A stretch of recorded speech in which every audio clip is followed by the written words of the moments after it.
opportunity equally to talk to us. And then we will now have some breakout section so that people, all the groups, is a question of we are adjusting the program this time around.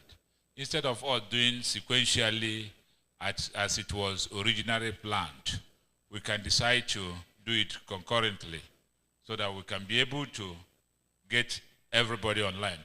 Then there are other papers that was shifted out of yesterday. They will be addressed by Bank of Industry. There will be one from raw materials and other national agencies that have been here that were able to shift yesterday because of the timing and as it were. And then when these things are sorted out, we now meet towards the for the full plenary. The full plenary to get a preliminary report on what we are doing. Tomorrow, in the early hour, tomorrow, first section, we have a final plenary. After the final plenary, we proceed to Lion Business Park. The Lion Business Park want to host the dignitaries and investors at this summit. And we are scheduled out for 11 o'clock. They are providing vehicles, they are providing security, they are making sure that we come see what they are doing in Lion Business Park. You see, coincidentally, I tell you that all the trade-free zones in the Southeast have queued into this project. And they are eager to make it happen, to really remake their Anibo. I forgot to tell you that NEBSA will equally address us because they are asking us, we the Southeasterners, to ask for more free zones, that we deserve it and we need it. And they are in the better position to help us facilitate the free zones. If we are all businessmen, and if you want to use business to tweak investment, the economic development of the Southeast, we must ask for the free zones. And I'm happy that they are there in full force and they are ready to help us to facilitate the demand of the free zones. And I'm equally happy that my people, the Southeast people, have the seed capital that can aid them if they want to do something. They need to convince us of why we should ask for it. And this is part of what the summit is all about. And I expect them to equally do that. So I thank you very much. I welcome you today too. And I must thank all of you who have been patient throughout yesterday and who have been patient through this morning for the technical issue we have with this particular hall. And now that it has been rectified, we have to start running. So it's my honor and privilege to invite the chairman, and then they have to get seated and we take off. Thank you very much.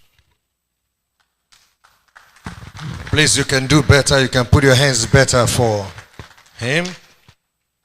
Please, you have my permission if you have your phone and there's someone you know that should be here that is not here now. Call them. Because you're not doing them service. If you know anyone who should be here, you need to invite them. Persuade them to be here. Because this is for the best of the Southeast. Without further ado, please permit me to welcome to address this august occasion, this session. The chairman of this session is the chairman of Hanez Ndibo Business Council, former president, Pharmaceutical Council of Nigeria, founder, Naimet International Pharmaceuticals PLC. Ladies and gentlemen, Ndebai, shall we, with a loud ovation, welcome Mazi Sam Uhuabunwa.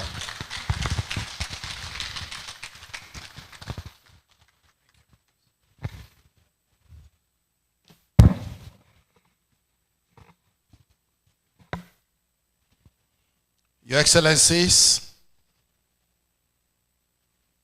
our very distinguished ambassadors, our former ministers, the CEO of Southeast Business and Investment Summit Group, our guest speakers from across Nigeria. Ndị be anyị daalụnụ.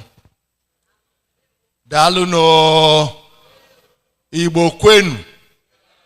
Igbo kwenu. Kwezuonu. It's such a great pleasure for me to have the opportunity to be here since yesterday and be part of this summit. I want to thank God for the privilege offered me and all of us, and the journey mercies He granted many of us. Some came by road, some came by plane, and we have been here since yesterday in peace. So to Him be all the glory and honor in Jesus' name. I also want to start with thanking the organizers for the courage to do this. When I say the courage, it's a reflection of my understanding of what they are doing and the kind of investment and efforts that have made this possible. I say so because in my life, I've spent greater part of my life doing this type of thing.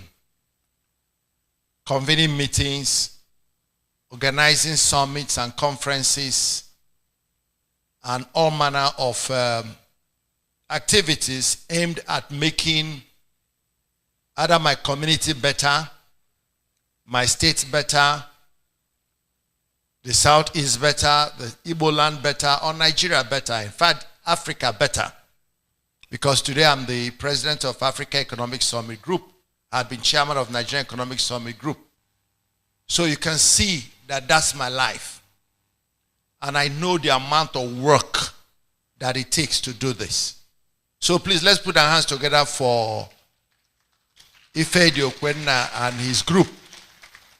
Yes, it's easy to point out the challenges we have faced, but I can tell you we need to empathize with the strong and great sacrifice they've made to bring all of us here. The matter is worsened by the fact that even our own people, Ndibo, both in diaspora and Nigeria, are the ones demarketing the Southeast. We are the primary demarketers of Southeast. Me, I live in Lagos here, and I come to the East every time. And each time I'm about to travel and I tell anybody I'm going to Aruchku, I'm going to Enugu, I'm going to Okigwe, I'm going to Olo, they are like, are you crazy? Do you want to commit suicide? That's the kind of thing they reflect to me all the time. And I can imagine those who are farther away. I can imagine those who are not even Southeast indigenes.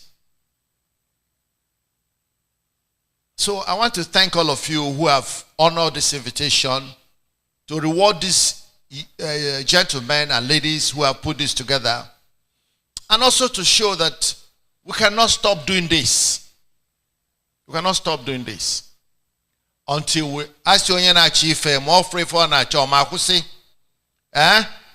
we have to keep looking for what we are looking for until we find it.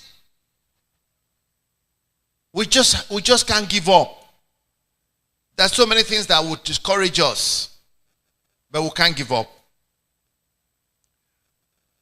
Today, our sessions are supposed to be drilling into the critical aspect of this budget, of this conference. Because we have attended many summits. We've attended many conferences on Southeast, Alibo. I was chairman of the Business and Development Committee of Alibo Development Foundation for many years. We had many Akurulo summits and Akurulo conferences across the Southeast. Now I'm chairman of the Ohanese Council of Igbo Business Leaders. And we are all going in the same direction, reinventing the same subject. And that subject is simple. How do we make our Igbo competitive? Those who are economists here will understand what I mean. And even if you're not an economist, you'll understand if you know the English word, competitiveness.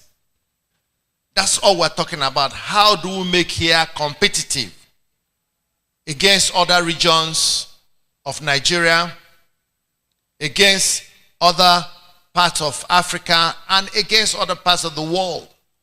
Because we are in a globalized world. Whatever you do in one end of the corner is affected by what is happening in other end of the globe. So you can never isolate yourself. You can't even limit yourself to thinking about just Nigeria. Because Nigeria itself is subject of the geopolitical and socioeconomic development across the globe. What's happening in Russia, Ukraine, affect us. So our concern, ladies and gentlemen, is how do we make the Southeast globally competitive? Because it is competitiveness that drives investment. It's competitiveness that drives trade. That's all. A place that is more competitive to the other will attract more investment, will attract more custom. A product that is more competitive to the other will attract more patronage. That's what competitiveness is all about. How do we make ourselves a preferred destination? You know the guys here. NEPSA people are here. And all government agencies are here. Why would they come here? You're talking about Taiwanese people who want to invest. There are 1 billion places they can invest in the world. They have no special law for Southeast or anywhere at all. They can only come here if they look at the cost-benefit analysis, and they find that the Southeast is a more competitive place to do business in terms of availability of inputs that they need to produce, in terms of the labor, both in skill and in cost, in terms of the economic environment that enables them come in and go out with ease. They can bring in their money and they can take them out. In terms of policy stability, know where policies are changing every day. In terms of predictability of the environment, so that they can plan long term. Of course, the issue of physical safety and human safety is always something that you should take for granted. But now it's a major issue for us. And I believe that for us, it is even exaggerated. The problem we have with security is exaggerated. Today we're going to be talking about manufacturing. You cannot beg Chinese, Taiwanese, Indians, people from southwest Nigeria or north-south or northeast to come and invest here. You can't beg them. You can't force them either. The only reason they will come here is what are the things that they need to set up a manufacturing company in the southeast, and that company will produce better results or give them better return than investing the same quantum of resources elsewhere in Nigeria. If it's going to be better for them to invest in Bayelsa, they will not come here. So that is what we should be thinking, and that's the call of my message to us. Is whatever we're doing, let us think of competitiveness. That we're offering better return. We're offering better space. And every nation, every group, every company that wants to compete effectively must choose its areas of comparative or competitive advantage. You may not be able to be competitive on every score, but choose where you are competitive and focus your offering around that area of comparative or competitive advantage. That's where you win. You must choose that. The Southeast people are known for business. That's our area of comparative advantage. We have that, I think it's in our DNA. Business is in our DNA. So wherever we go, whatever the circumstances, we begin to think of how to create wealth. And wealth creation starts with establishing business. Because I've always said that our focus is to attract investment. To attract investment is that you must be competitive. It's when the investment comes into an area, into an industrial group, into any group at all, any segment of the economy, the investment will now create businesses. They will create programs. They will create projects. Then these businesses that have driven from investment, programs and projects will create jobs. These jobs created will now create wealth. The wealth now created will bring prosperity. Prosperity will do what? Drive away poverty. It's a straight line relationship between investment and prosperity. Straight line. You do it anywhere in the world, you get the same result. So that's the mentality we should have. When we came on here this morning by 10 or 9 o'clock, the program was advertised for 9. But by 10, there was even no light. That cannot make us competitive anywhere. If I was a foreigner who came here, I would just say these guys are not serious. Because this is a matter within your hand. You cannot blame anybody for it. It's within the hand of these premises to provide us light at 9. When we advertise we're going to be here. Because somebody will have taken our timing seriously and come here by 9. So every gesture we make must indicate a people who are serious to compete for scarce resources. When you are emotional with your investment, as some of us are, every once in a while you wonder whether you are being reasonable or you're being stupid. Unfortunately, sometimes we have to be emotional in our investment decisions, especially concerning our own region. So this morning, we're going to proceed with that in mind.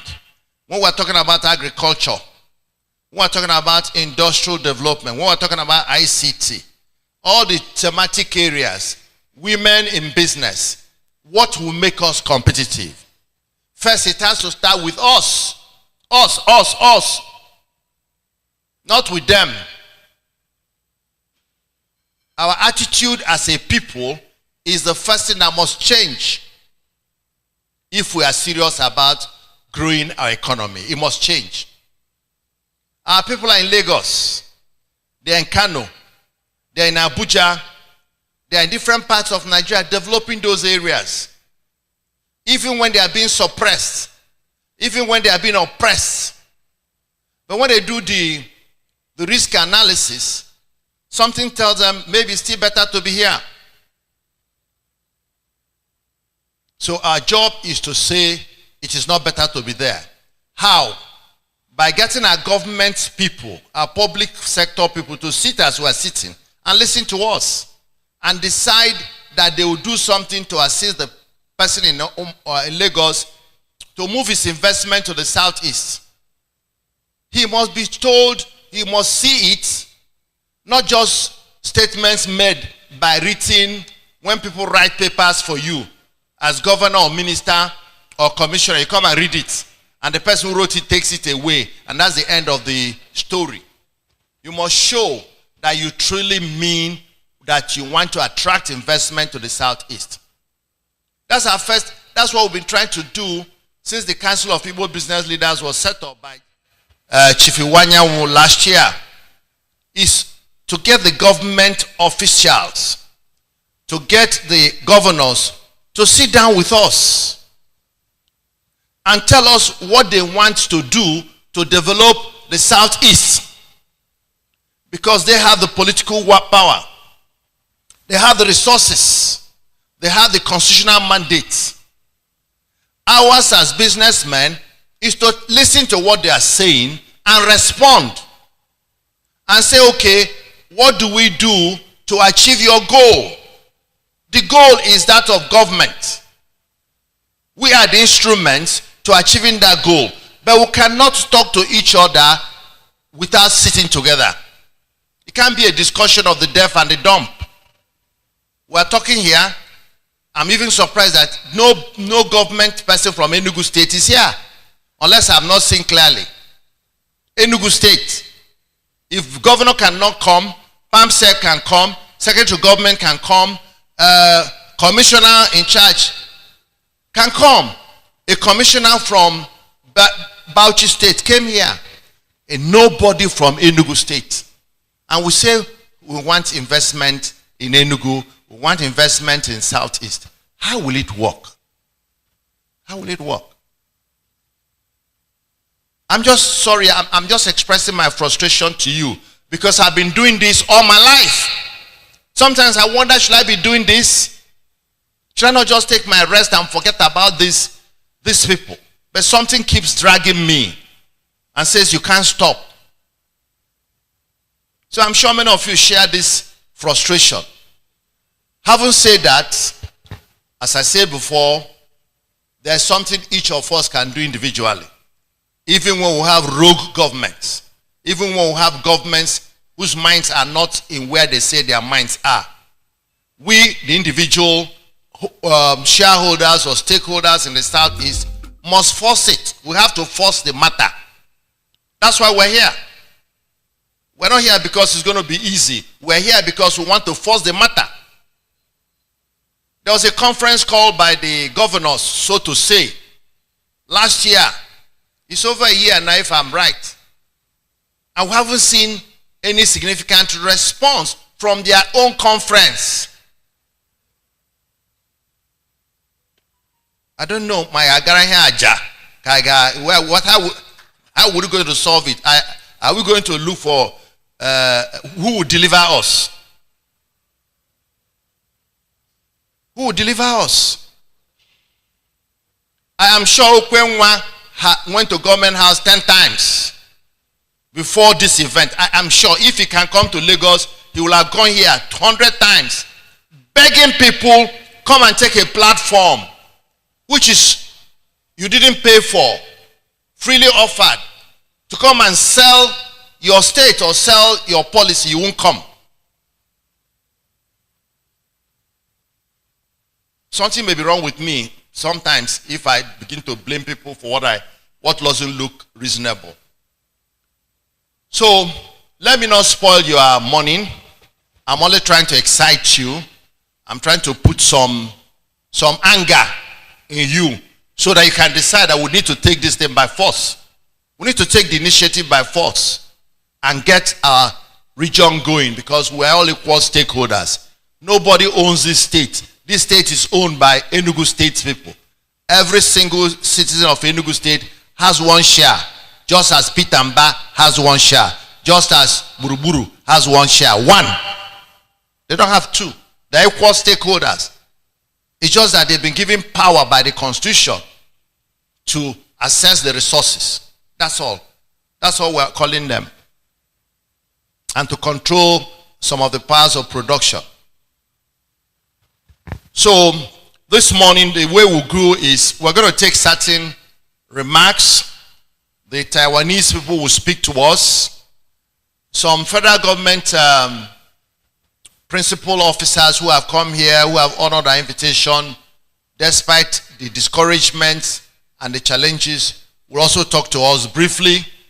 After that, we shall now break up into the session into different work groups for the morning session. Then we shall break for lunch. Am I right, sir? Then we'll come back and then again do another set. But at the close of the morning session, we'll return to a plenary. All the key speakers in those parallel will come and take a panel seat, and then we can ask them questions and learn from each other through the discussion panel. I want us to be time conscious so that we'll give the right time to the right activities. This was why I want to thank Ambassador Uche and my brother here for suggesting that we should do parallel sessions. That will allow us to do more in-depth discussions of what we need to do to get our region competitive in the different thematic and industrial groups or clusters. What do we need to do? What is our own role as businessmen or investors? What's the role of government and the public sector? So that everybody will know what he ought to do. The next conference we shall have here, I've just told my friend Dal, which will be, this one will be generated or mediated by the Council of Igbo Business Leaders. We're not going to, there's not going to be any theoretical discussion. What project do you have in Alibo? Come and present it. All those who will be sitting here will be investors and off-takers. You'll be saying, after this man has made his presentation, I am ready to partner with him. I'm ready to be an off-taker. I'm ready to do this or that. It's going to be purely practical discussion. Business to business, group to group, so that we can get things going. Of course, doing this we're doing now is important because we need to lay the foundation. So that's the way we're going to go. Once again, thank you for coming in. Some of you were here yesterday.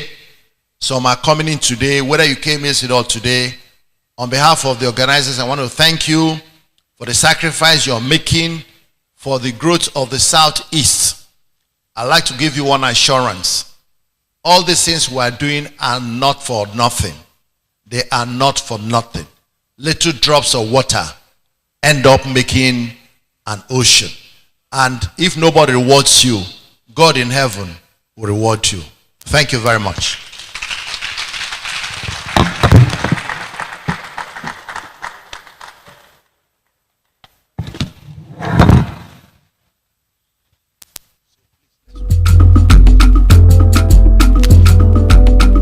Thank you, Mr. Chairman. I don't know if anybody felt the passion that we're exuding from him. It calls for a more concerted effort from every one of us, irrespective of where we are and where we are from in the Southeast. The time is now to galvanize efforts to be sure that what we are saying will come to materialize, and the Anibo, the Southeast, the powerhouse we are building, will become a reality. Once again, I want to say thank you to the SEBIS group for this wonderful opportunity they have given the people of the Southeast to come together for this very important event, which is SEBIS 2024. At this point, I'd like to call some people to the panel session. I have Mr. Suraj Lawal, Director Investments, Promotions, Consulting Services of Raw Materials Research and Development Council. Please put your hands together for him as he comes to take his seat. Please come up here, sir. We're already starting the panel session, so if you need your books, but I know you talk raw materials, research and development, so you may not need any book. Please put your hands again for him. Dr. Lufemi Ogunyemi, the Managing Director of NEBSA, is ably represented by the Director of Investment Promotions and Investor Services, NEBSA, Sir Innocent Uzechi. Please. I'm also calling on the representative of the Bank of Industry. If you're here, please, can you come up and take your seat? The representative of the Bank of Industry. I didn't quite get your name, but just forgive me for that. Please, can you put your hands together for him? You can come this way so that we'll have a balance.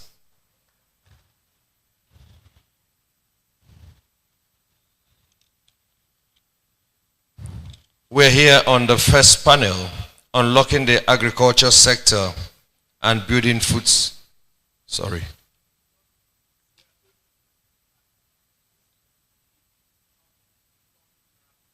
Okay, the chairman has a different approach to what we want to do. So I will hand over the microphone to the chairman to give us a guideline, and then we will flow. Please, can we have more mics to the stage?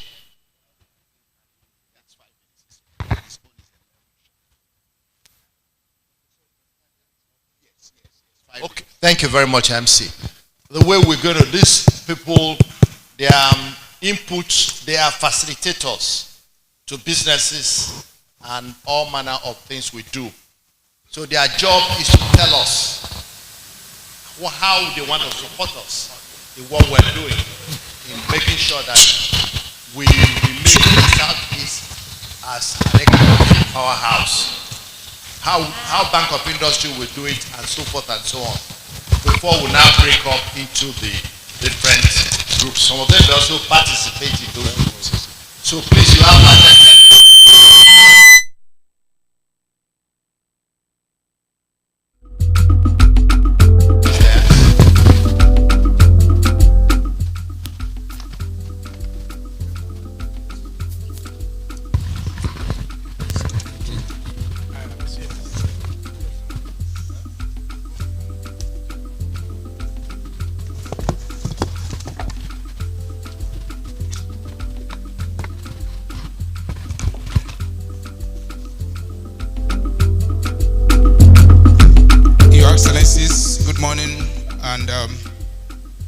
All other protocols duly observed. My name is Innocent, and I will usually plead that I be allowed to innocently, not just, but to sit on the already well-established protocol from yesterday. Good morning, everyone. I want to take off from where the chairman of today's session stopped. Making the Southeast competitive. I represent the MD of the Nigerian Export Processing Zones Authority, Dr. Olufemi Ogunyemi. Making the Southeast competitive economically. You can be a powerhouse, but that powerhouse is not competitive. We are here to tell you that to make the Southeast powerfully competitive, it's no other way but the free trade zone scheme. I repeat, and I stand to be challenged. Take out the free trade zone scheme. Your competitiveness, I doubt, because we've been doing it all along. We are asked to come and share our experience after 30 years, because the free trade zone scheme started 32 years ago actually, in 1992 in this country.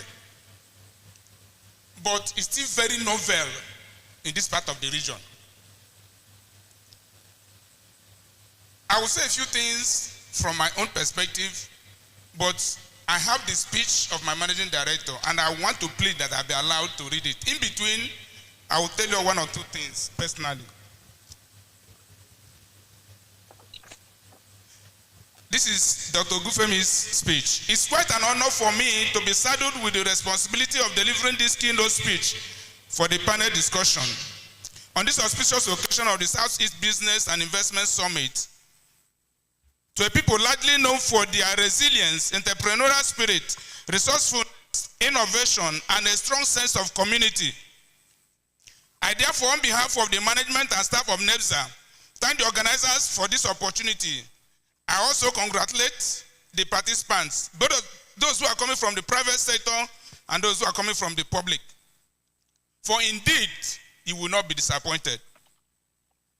Permit me, Your Excellencies, to take off, as it were, on these two notable quotes. One, vision without action is merely a dream. Action without a vision just passes for time. But vision with action can change the world. This is from Joel Obaka. Number two quote, entrepreneurship is the most powerful force for positive change in the world, from an anonymous person. Free trade zones, as all of us may know, also generally known as special economic zones, play a crucial role in promoting inclusive and sustainable industrialization. They are usually designed to stimulate trade, attract investment, and foster development through tax incentives, infrastructural advantages, and regulatory efficiency. Emphasis, mine. They have become game changers in some climes where they are allowed to work. Again, emphasis, in some climes where they are allowed to work, in transforming regional economies into industrial powerhouses. And given the threats of the people of this region highlighted above, it is my hope that the governments at all levels, the various community leaders, you leaders will allow the scheme achieve its intended purpose in this region. The strategic location of the Southeast, its available skilled labor force, as well as abundant natural resources, made the region an ideal place for free trade zone driven development. Though there are current infrastructural deficits, limited access to global markets, limited foreign direct investments, etc., these seeming obstacles equally present opportunities. As one anonymous quote says, the future belongs to those who see opportunities where others see obstacles. How can the free zone scheme help? How can the free zone help us to be competitive here? One, the Nigerian free zone scheme offers fiscal incentives such as ad infinitum corporate tax holidays, ad infinitum corporate tax exemption. Number two, duty-free importation of raw materials. Number three, duty-free international exports. Number four, duty-free local exports for goods which raw materials were taken from the custom territory. And I'm happy that there's going to be a panel session where we have to break some of these things down. Streamline administrative processes, one-stop shop approval process, etc. These incentives can attract both domestic, foreign, and emphasis again, diaspora investments. Thus position the Southeast as a preferred investment destination.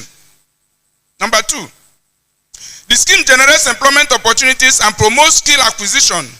It addresses youth unemployment challenges and empowers local communities. Number three, the development of free zones often includes investments in infrastructure, such as roads, ports, power supply, etc. These benefit surrounding communities and businesses.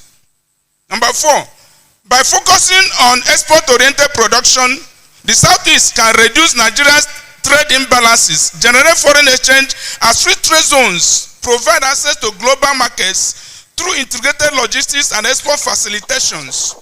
It can also drive industrialization through the establishment of sector-specific free trade zones. For example, agro-industrial zones, tech hubs, manufacturing hubs, etc. Number five, on-site customs. The extant law on Nigerian Free Zone Scheme empowers NEBSA to coordinate the activities of all other relevant public and private organizations who may have legitimate roles to play in the free zone. It also empowers us to establish customs, immigration, and related posts within the zones. All of this, in addition to the posting of very senior caliber staff to the zones, regardless of the location of the zone in this country, make it possible for less and less matters to be referred to head office Abuja. This saves time and money. And like we say in our local parlance, time now, money. Now, strategies for success. Strategies for success. My MD has titled it a 10-point agenda. 10-point agenda. Number one, for those who want to latch on this opportunity, please, number one, develop comprehensive policies, enough very clear investor-friendly policies that prioritize transparency, stability, and efficiency. Please refrain from naming these projects after your names, possibly addressing governors and governments who are here. When you come up and initiate a very good project as a government person, and prior to the expiration of your tenure, you name it after your, give it a name after your name, the temptation from my experience in the free zone is that your successor, even if you come from the same party, will be tempted to kill that project. We want to appeal. Those of us who are in government already and those who will be in government tomorrow, because the challenge is that when we are not yet there, we seem to be interested, but when we get there, we seem to forget. Those who are already there and those who will be there tomorrow, if you want to do anything good as a government person for your people, please take it away from your person. Because if you want, except if you want it to die as you are leaving office, we have instances of where governors establish very powerful good things, but they name it after themselves, and when they leave office, from people who are even succeeding them from the same party, killed it. Number 2, leverage strategic location advantages. Number 3, engage stakeholders, collaborate with local businesses, traditional leaders, and international, and again with emphasis, diaspora investors to ensure inclusive development. Give infrastructure support, give infrastructure sufficient emphasis, transport, energy, ICT. Think bigger. Size really matters. Number 6, place sufficient emphasis on investment promotion. Promote regional collaboration. Leverage the collective strengths of all the states in the Southeast to create interconnected zones. For those of us who were here yesterday, I am happy that Dr. Ozo Dal is sitting down here when he was elaborating on what they have done and what they intend to do in Enyimba Economic City. That's a typical example of what we are talking about. I want to encourage, we have 3 of them. We have 2 of them already in the Southeast, Enyimba and Empower. In Empower, we have 2 managements there, the Empower and the Lion Business Park. If you don't have the financial muscle to go for a zone of your own, please, we encourage you to patronize them. It's far cheaper to go as an industry in an already established free zone than to start a new one afresh. We're not saying you cannot start. If you have the financial muscle, please go ahead and start. Number 7, choose an appropriate sectorial focus. 9, and very important because we are talking of sustainability, boost ESG performance. Boost your ESG performance as a competitive edge. Adopt eco-friendly practices and promote industries that are aligned with environmental standards. And lastly, assess the financial viability of your zone throughout its developments and implementation. Our experience 32 years after is that we seem to be sleeping in the Southeast when it comes to leveraging on this. There was a time application to have a free zone used to be free. At a point, it got to 1,000, just to write a letter of expression of interest. It used to be free. We were sleeping. It got to $1,000. We were sleeping. Now it's $10,000 for a letter of expression of interest. It's not yet. What will it be tomorrow? I don't know. It's now to act in the Southeast. This is the time to act now. Many people, thank you, sir. Many people have been hearing of Dangote refinery. I throw us that challenge. That refinery wouldn't have seen the light of the day, but for the free zone. Dangote refinery was conceived in a free zone. If not, it would have been difficult for him to do it in 5 years. 650,000 metric barrels per day capacity. Of course, added to that and close to that Dangote is also the deep sea port in this country. It's also in a free zone. In fact, it's a company in Lagos Free Trade Zone. These advantages, other people, other investors, other cities have exploited to make and go and see on that axis what the free zone has gone to the land, to the community, and to the state generally. Last line. What is really free? This is also addressing those who do not understand the scheme and are attacking it. The word say free trade zone scheme. And I want to add here, what is free in a free trade zone? Names and words, when taken out of context and not properly understood, can be very confusing. It's therefore necessary to clarify what's really free in a free zone. What therefore free in a free zone is bureaucracy. Bureaucracy. Currently, submission of a letter of expression of interest for a zone attracts a token of $10,000. Operators pay, but get value for money on the long run. Call to action conclusion. The southeast part of Nigeria is at a verge of a new stroke positive era. I urge us all to embrace the free trade zone scheme so as to help us unlock the unprecedented opportunities for investment, innovation, and inclusive development. Let us commit to the transformation of the Southeast into a beacon of economic progress, not just for Nigeria, but for the entire African continent, remembering the Continental Free Trade Agreement after. Thank you for your kind attention as I look forward to engaging discussions and collaborative efforts as we chart a progressive future for the Southeast. This is the speech of Dr. Olufemi Ogunyemi. God bless you. We'll be ready for questions. Thank you very much. Absolutely exciting presentation. I was going to ask him, what are the free trade zones? And he told us we have 2 already. Enyimba Economic City and the Empower. And luckily both of them are here today. So what else are we looking for? We don't need to look for $10,000 to apply. $10,000 is the list of it. The application is just the list. The work to get it fully functional is work. So I don't think we need to be creating new ones when we have 2 already in the 2 northern and southern zones of the region. All we need to do is go and set up your business in those places. And I am aware that for each of those zones, they've provided different industrial clusters, places for industrial clusters. So I think that's what we should take away from this speech and work on it. Thank you, Chief Innocent. That is not quite innocent. I wanted to announce him.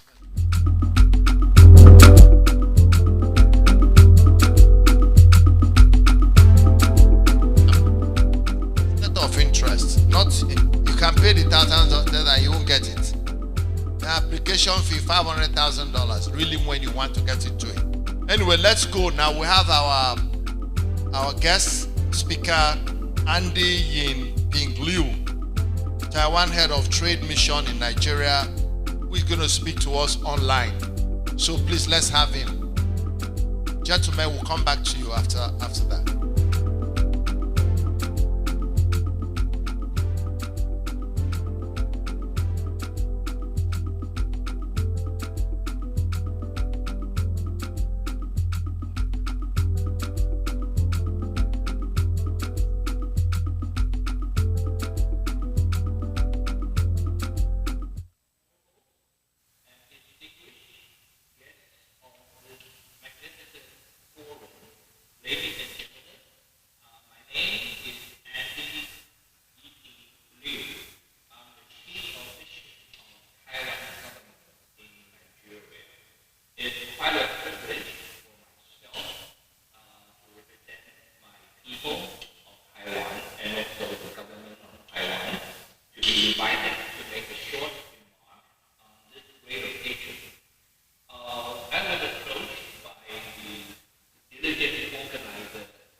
Taiwan.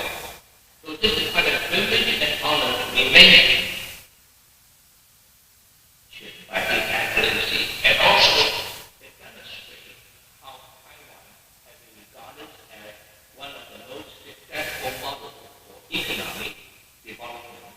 social development.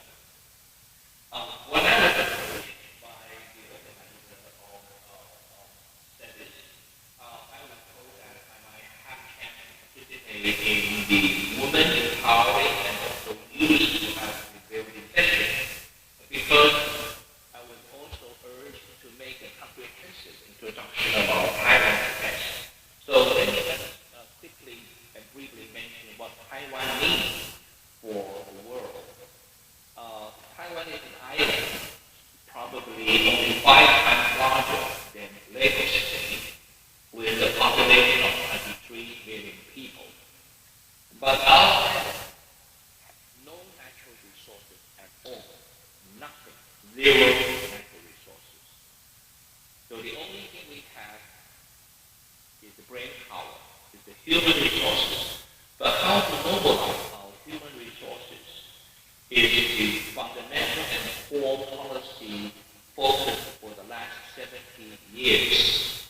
And it took us at least half a century to reach what we have today. Our illiteracy is less than 2%.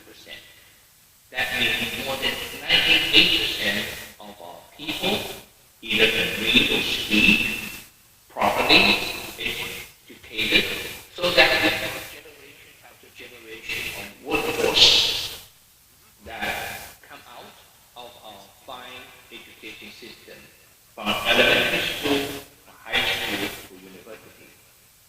Without this basic foundation of proper education, nothing would change in Taiwan. And education properly implemented means the security and safety of our schooling, our children, our community, our parents, and also for teachers. So the not just raising children, but have to raise generation after generation of good quality of teachers. It took us half a century though. It's a combination of good government policy with the good implementation in provincial and municipality, like we said, the local government, and also with the police force, with our military. Every security agent have to combine to make our people safe. So this is our way to make Taiwan develop from the scratch. And also we have all the natural disasters that Nigeria fortunately have not got. Typhoon, earthquake, tsunami, volcano. You have nothing here in Nigeria, but we have everything. So our people have to cope with the natural disaster, coming out with the best model of disaster management, and also humanitarian relief and assistance. Everything has to come out with the basic security, proper education, and good government policy for economic industrial development. I was very lucky to come into Nigeria 30 years ago, 1993, with my wife, and our posting was in Calabar, Cross River. That was my honor to witness the first ever export processing zone, EPZ, to be built in Calabar. And our people have been invited as a strategic partner for developing that zone. That was 30 years ago. But I left Nigeria in 1997 because we had knowledge of our mission in Lagos, so that we can move with four other embassies to Abuja in the year 2000.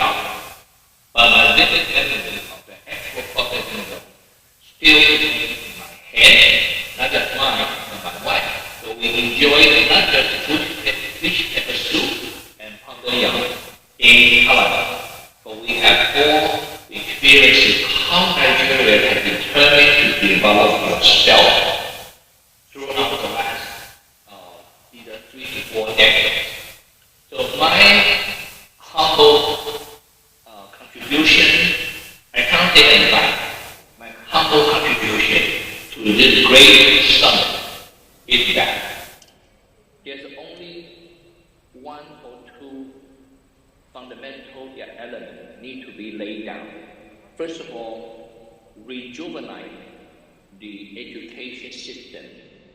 Finally, have children of all ages, youth to go to school, and then to have your women empowering properly done. We have had a Madame President for 8 years. She finished her 2 terms and stepped down in May this year. So our education, not just for men to go to school, but all equal opportunity for girls and boys. It had come out with the result. We have a fine, most popular politician in Taiwan, our former president, Dr. Chai. And our newly elected president, Mr. Lai, he has a Madame Vice President who used to be the ambassador of Taiwan to the US. So you can see how a society needs to mobilize itself to progress with good education, with good gender equality, social status improvement, and also at the same time make our people either rich or coming to middle class. So I'm not bragging too much about Taiwan's achievement. I'm just providing how a small island with no natural resources, with all the natural disaster, can come up with what we have today. So with the bounded natural resources, with the most entrepreneurial and the most aggressive, creative people of Nigeria, you can also reach your own desired status by mobilizing yourself and rejuvenating your current progress or current project on each of the economic development or investment. But if we talk about future collaboration between Taiwan and Nigeria, then I must advise and call upon all aspects of Nigerian society and all levels of Nigerian government, from the state, from the local to the state to the federal, that Taiwan is expecting the finalization and signature of Nigeria-Taiwan agreement of mutual investment protection. You have to have the federal government level to sign with our central government. Then it demonstrates the seriousness of both Taiwan and Nigerian government would like to promote serious investment and protection. This is of vital importance for moving the relation between Taiwan and Nigeria a big forward leaping, because the original agreement was signed in 1994. It was 30 years ago. It was obsolete, outdated, and need to be renewed.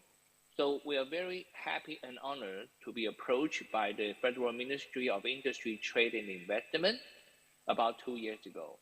All the negotiation of renewal had been done. So we need to have that final signature and put into implementation. That is the most important first step to attract Taiwanese major investment coming into Nigeria. Throughout the last half a year, I have received at least 3 business delegations from Taiwan. One was led by the chairman of the biggest Taiwanese trading agency called Taiwan.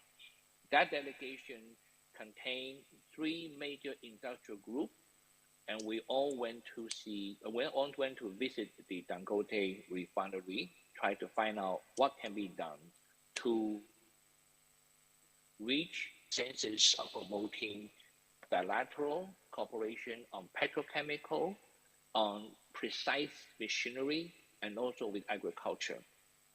Besides from this, I have mentioned many times to many distinguished senators and honorable members of the House of Rep in Abuja, in National Assembly, and also quite a few federal government high-ranking policy makers, that between Taiwan and Australia for the last, there had been every year annual bilateral negotiation on 3 major topics: agriculture, minerals, and energy. On these three major elements are the power of Nigeria. If Taiwan can have that annual negotiation on a permanent secretary level between Australia and Taiwan, then Nigeria is the most capable country in Africa that can build that relation with Taiwan. So first of all, with this finalization of the signing of bilateral investment protection agreement, and secondly, build up that permanent secretary level of annual negotiation on agriculture, energy, and mineral. These are the two basic building blocks. And the third one, how to attract more Taiwanese business people and investment coming into Nigeria, not just for Southeast area, but for the benefit of whole Nigeria, is to have a major study interest of what Taiwan have achieved in the past and what that kind of development model will be useful as a good reference for Nigeria's future development. With these three major bilateral approach, I think we can collaborate and achieve more by this particular important summit to be the spearhead, implementing what His Excellency President Tinubu had mentioned. His great vision, his great ambition of making Southeast become Taiwan or Africa is quite feasible, workable, as long as both sides, our mission and your government, from the federal to the state, will have a collaboration, a joint session of sitting down to discuss what is Nigeria's master plan, what is Nigeria's policy guidelines of promoting relations, either business, economic, science and technology, educational, even cultural collaboration between our two countries will mean for Nigeria. Our mission is ready. Our mission is ready for making the Southeast of Nigeria great again. You have all the elements, you have all the natural resources and human resources to make your own area great. But more importantly, to make the Southeast great again. I am not Donald Trump, but I have the same kind of appeal, the same kind of goodwill and blessing. And thank you so much for having me participate virtually in the Great Southeast Business and Investment Summit. And I really, really humbly want to see remaking Southeast an economic powerhouse and make Southeast great again. So my mission is humbly and wholeheartedly welcome any collaboration either from the zoning area, from the federal government to the state government. My appeal of that three major elements are exactly the same that I have written 3 times letter to Your Excellency, the President Tinubu. We're waiting for proper response patiently, and I've called on your great summit to come out with a strategic planning proposal or suggestion, send it to the federal government and send it to the presidency so that your summit can play a vital important role to promote better relations between Nigeria and Taiwan. Thank you once again, Excellencies, honorable and distinguished guests and ladies and gentlemen, for having me making this remark in this great occasion. And our mission welcome any further approach. So your chief organizer and myself have met in Lagos already. So I welcome any follow-up kind of discussion in the near future. Thank you so much.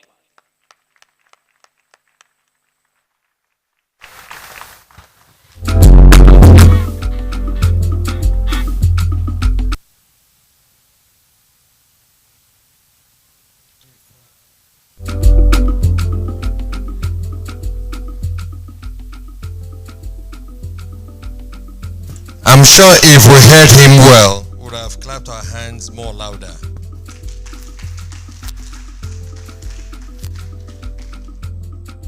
Please, if you know the organizers of this summit, go and thank them. That is, if you know what is waiting for you after now, to leverage on what is available in this room. Thank the organizers, because they've given you something money cannot buy. Do I have a witness here? Or maybe no, oh, you body man, or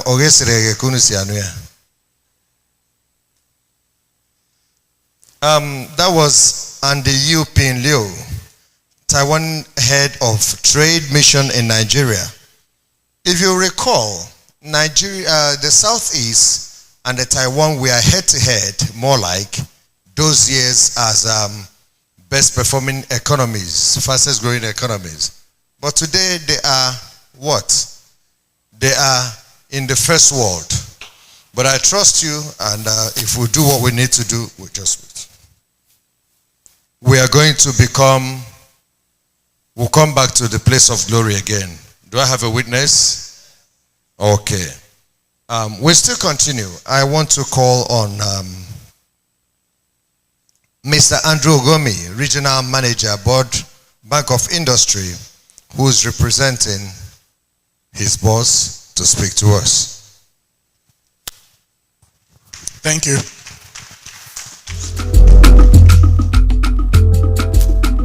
Your Excellency, permit me to stand on existing protocol. My name is Andrew Gomi, the Regional Manager, Bank of Industry. I'm representing my MD, who is unavoidably absent. He has a speech which I will read out. Distinguished ladies and gentlemen, it is my honor and privilege to stand before you today at the Southeast Business and Investment Summit. I wish to commend the leadership for organizing this timely event aimed at redefining the economic trajectory of the Southeast region of Nigeria.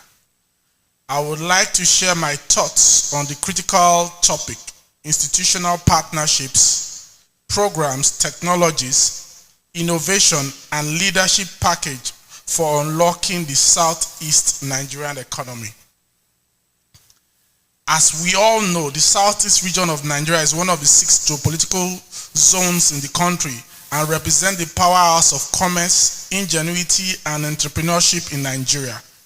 Historically, the region has been home to industrious men and women who have transformed small kiosks into global enterprises. We are all familiar with the entrepreneurship activities in the bustling market of Aba, where we have the Made in Aba brand and now gained international recognition, and the industrial clusters in Nnewi, often referred to as the Japan of Africa. The Southeast region has long been a beacon of enterprising spirit and creativity of Nigerians, and evidenced by its thriving business landscape. One of the most profound legacies of the region is the Igbo apprenticeship program, or the Igba Boy. The apprenticeship program is one of the most successful informal business incubation models in the world. By mentoring young apprentices in the practices of business and empowering them with capital upon completion, the model has contributed significantly to wealth creation and poverty reduction. It is an example of innovation and the leadership deeply rooted in the culture, and one of which the rest of the world could draw lessons from. As we gather today to explore the future of the Southeast region, it is crucial to recognize the wealth of resources across the various sectors that position this region as an attractive hub for both local and international investment. The abundant opportunities in key industries such as agro-processing, manufacturing, renewable energy, tourism and hospitality, healthcare and education, among others, present a unique potential for the Southeast region to become a global hub for commerce, innovation, and development. The challenges we face as a nation are significant, but there are also present opportunities for innovation and transformative change. Therefore, it is crucial to identify and address the specific needs of each state within the region to unlock the productive sectors and expand the market reach. In doing this, we must adopt a comprehensive approach that harnesses the power of institutional partnership, innovative technology, and visionary leadership. This is where Bank of Industry comes in as a critical enabler of Nigerian industrialization and economic transformation. We recently introduced 6 thematic areas: gender, climate, sustainability, youth and skills, digital economy, and infrastructure, which are the core of our financing intervention to further deepen our development impact on the Nigerian economy. I might need to repeat that again. 6 thematic areas: gender, climate and sustainability, youth and skills, digital economy, and infrastructures, which are the core of our financing intervention for further deepening our development impact in the Nigerian economy. Over the years, we have recognized the importance of institutional partnership with international financial institutions and development partners, stakeholders through various financial arrangements. These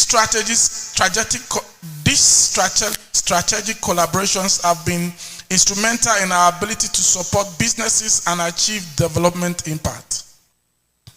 Our unique loan offerings include tailored financial products and business advisory programs aimed at supporting MSMEs who often face barriers to accessing finance due to stringent collateral requirements. We are addressing this by securing risk mitigating instruments from multilateral institutions such as the World Bank and the International Finance Corporation to strengthen our support for MSMEs. In addition to loan offerings, we are supporting scalable startup and existing businessmen by providing equity financing to innovation and growth. Furthermore, we have established targeted entrepreneurship incubation program that would encourage startups and innovators to highlight their solutions to local and global challenges. Beyond funding partnership, we have collaborated with over 300 business development service providers to provide capacity building, loan packaging, business development, and mentoring support for MSMEs. We are also better equipped to handle the day-to-day running of their businesses and develop skills and solutions that align with market needs. In this fast-paced world, innovation and technologies are redefining business and economic landscape globally, and the Southwest region as well as Nigeria cannot afford to be left behind. In view of this, BOI is committed to promoting investment in digital transformation and creative ecosystems in Nigeria towards fostering growth of high potential industries. This will enhance their competitiveness and productivity to deliver wealth creation opportunities for the millions of Nigerians, especially the youth. As I conclude, I believe the discussion that takes place at this summit will indeed spur a new wave of entrepreneurs and investors in the Southeast region and will be a key contributor to the $1 trillion Nigerian economy we aspire to achieve. Let me assure you that BOI remains committed to empowering entrepreneurs and building industries to create quality jobs and uplift communities that will unlock the full potential of the Southeast region and Nigeria as a whole. Thank you for your attention.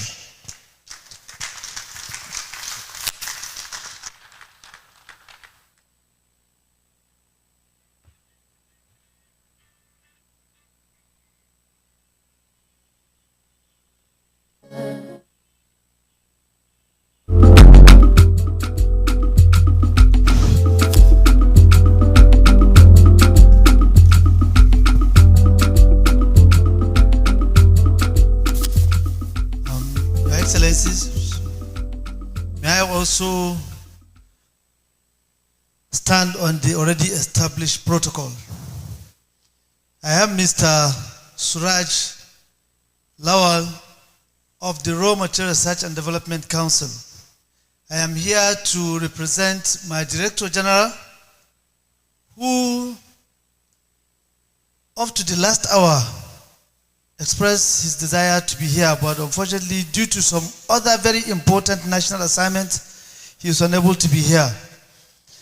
And I want to assure you that he is very much committed to the cause of this summit, and he promised that whatever the summit have resolved, he is going to be part of the implementation of that resolution.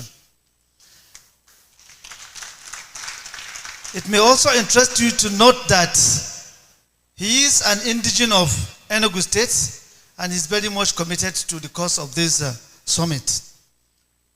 He has asked me to present a short goodwill message. So this is a short goodwill message by the Director General, Chief Executive of the Raw Material Research and Development Council, Professor Nayelogu Martins Ikemoso. Distinguished guests, ladies and gentlemen, I am honored to be part of this Southeast Business and Investment Summit, SEBIS 2024, holding here in Enugu.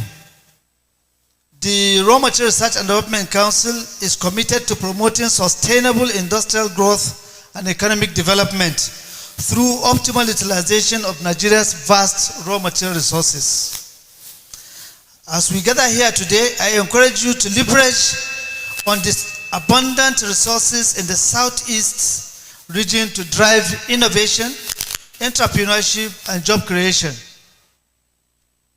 Like you may be aware, we have our offices in all the states in the region, just like we have in the 36 states of the Federation and the FCT.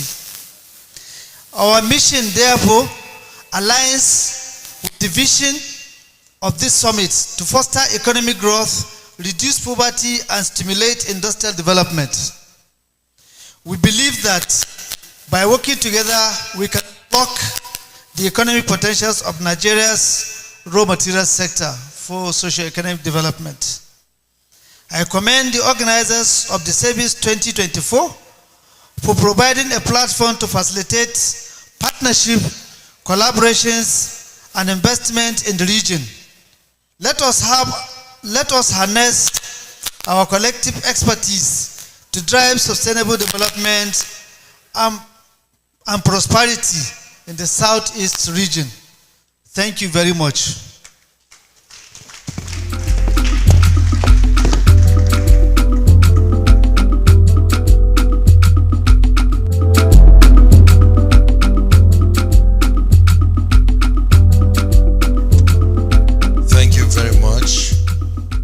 I'm also calling on Mr. McPherson Fred Ilebuna, Regional Coordinator, Nigerian Export Promotion Council, Southeast Regional Office, Enugu. McPherson Fred Ilebuna, please, it's time for you to speak.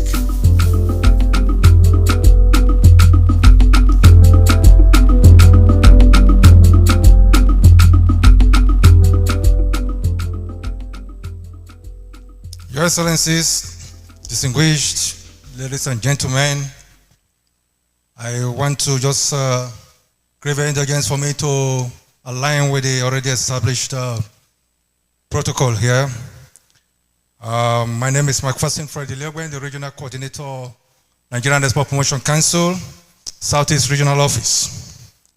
I'm here to bring you warm greetings and felicitation from the Chief Executive Officer, Nigerian Export Promotion Ayeni, for the gathering of business and investment experts to forge a way forward to see how to grow the business enclave and the ecosystem in the Southeast. Our Nigerian Export Promotion Council, as you know, is the apex government institution that promotes, develop, and diversify export trade. And when we're talking about diversification, we are the heart of it. The Southeast is well endowed with a whole lot of resources, agricultural resources, natural resources, human potentials, services. We have seen it all. And I think the organizers of this summit are coming at a time when we are talking about doubling our exports. For the year 2024, our half-year report for export, non-oil export performance is quite encouraging, and we are very sure that by the close of the year 2024, we are going to be having our export figures doubled. And to get that to happen, we need everyone to come together and make it happen. The MSMEs here in the Southeast and all the 5 states of the region are doing quite well, and we are supporting them in so many ways to ensure that they are empowered and they join us in the vision to grow our exports. For those of us who may not know that Nigeria Export Promotion Council is closer to you, I bring you good news that all the 5 states in the Southeast have our presence. We have our presence in Imo State, in Owerri. We have our presence in Abia State, in Aba. We have our presence in Oka, in Anambra State. We have our presence in Abakaliki, in Ebonyi State. And Enugu is the headquarters of the region. So please, aside our engagement here to discuss and see how to move forward, please, let it not just end in the 4 walls of this hall. We are very, very much available to attend to you on meeting your needs as far as export is concerned. The way for us to really go and change the narrative is for us to do export. And I pray that by the time we are done with this summit, there will be an impact in the non-oil export space. Thank you, ladies and gentlemen.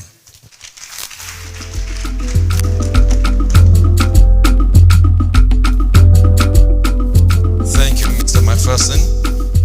We're going to go into group discussions now, and how we're going to do it so that we'll be able to save time and not take the whole day is that people, different groups and their panels, we're going to share the hall into 6. That as we call you, you and your group, you take your part, then you brainstorm. At the end of the day, you come and give us the outcome of your meeting. So that way, we are going to be okay. Did you get what I said? So as we call you and your panel, you will sit and have your deliberations with the person, keynote person. Then finally, you deliver what we have. Sorry, let me help you. The guest speaker and the panel speaker will be there. Then you choose members of the audience. We choose which panel participate. We have 6 panels. We have panel on agriculture and building food security, unlocking the agricultural sector and building food security. So those who are interested in agricultural sector and food will go to the first line there and arrange their chairs. Those in front should change their chairs. Those this one will turn in this chair. The guest, the speaker, and the panelists will be in the middle. So they will discuss. Then the second group is the panel on stimulating the manufacturing sector for Southeast growth. That panel will be here. The panel on manufacturing. So the guest speaker and the panelists will make their discourse in the panel. The third panel will be the panel on ICT and digital transformation. Here, an ecosystem, opportunities for growth and investment. Then the fourth panel will be infrastructure development and infrastructure development, unlocking the Southeast growth potentials. They will be here. The fifth one will be panel on construction and real estate. So those who are interested in listening to real estate, who want to invest in real estate, who want to participate, will be in the panel on real estate with the the people who make the presentation. Then the fifth one and the sixth one will be the free trade and investment promotion panel in Nigeria. They'll be in the last place here. And because the whole morning session it was supposed to close at 1, it's already 12. So we have 1 hour to be able to discuss in the panels. At the end, all the guests, all the speakers on those panels will come to the final plenary for this morning session, and then we all can ask questions from any of the thematic groups for a couple of minutes before we now have the break and return to start the afternoon session, which we shall do in similar way so that we can maximize time. So please, MC, invite the panel speaker, the guest speaker, and the panelists for each segment to move to the different locations. Okay, for the first panel, panel 1, unlocking agriculture sector and building food security. It's this way, agriculture, all the agriculturists, these two segments, agriculture. So the speaker is Senator Emmanuel Onwe, CEO, Point A to B Agro Resources. In the panel, you have Captain John Okapo, Dr. M.A. Okoro, Dr. Obiora Madu, and Kele Bobona. All right, second panel, please. The keynote speaker is Senator Emmanuel Onwe. Panel 1, yeah. Then panel 2. Go ahead. Panel 2, we have stimulating manufacturing sector. This is manufacturing. Southeast growth. Manufacturing, please. Speaker is Mr. Uchen Nadi. Manufacturing here, please. Manufacturing here, agriculture here. Manufacturing. Have you called them? Yes. So for manufacturing, you have in the panelists, you have Dr. Dan Ochi, Chief Oliver Okeke, Emmanuel Andoaka. Then the panel 3, we have ICT and digital. ICT digital ecosystem. No, the other one. The ICT and digital transformation ecosystem. ICT and digital here is the second panel. So speaker is Engineer Charles Mbolo. Welcome. The next one. The moderator is Dan Oko. Hello. Then the panelists, you have Ogago Chinenye Mbauzoku, Engineer Nathaniel Ikechi, Uche Okoye, and Choma Agwebo. Then panel 4, infrastructure development, unlocking the Southeast growth potential. All right. Okay, I'll feed back tomorrow. The speaker is Dr. Sam Amadi. Moderator is Ambassador Uche Ajulu Okeke. Infrastructure is here. Infrastructure is here. Then panelists, you have Damian Atta, Professor Reverend Hyacinth Ichoku. Infrastructure here. Mr. Mark Okoye and Dr. Chinyere Nzadibe. Then the next panel. Panel 5, you have construction and real estate development. Construction and real estate, you already settled. Speaker is Reverend Sove Ugochukwu Chime. Construction and real estate. Then you have moderator Daniel Oku. Free zone. Okay, good. You're already free already. Okay. I like your zone. Dan has a role already. The panelist, Dr. Johnson Somadina Nene, Ezioku Nwafo Orizo, then Nkem Obuako, and Uche Ahubelem Jr.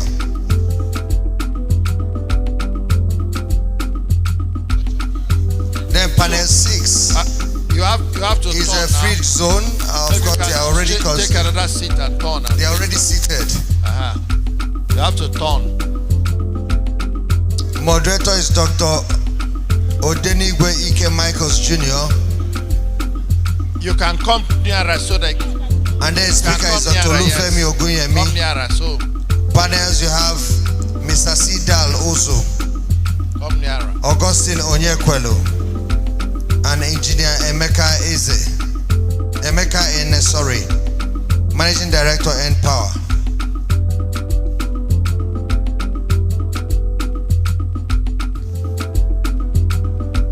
What panels is here? Is this is ICT? Okay.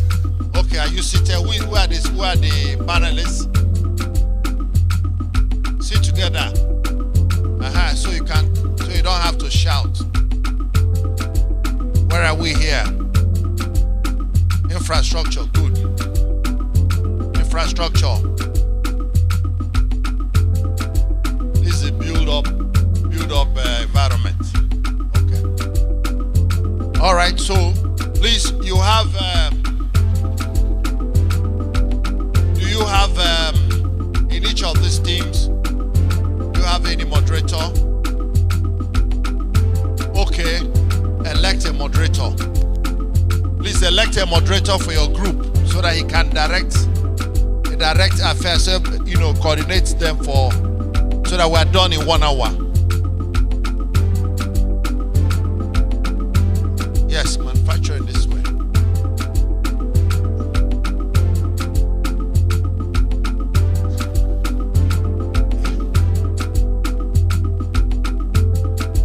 This is manufacturing. Yeah, I'm sure. Please select a moderator. If there's no moderator, yeah, you have a moderator here. You have a moderator here. Manufacturers, you have a moderator. Good.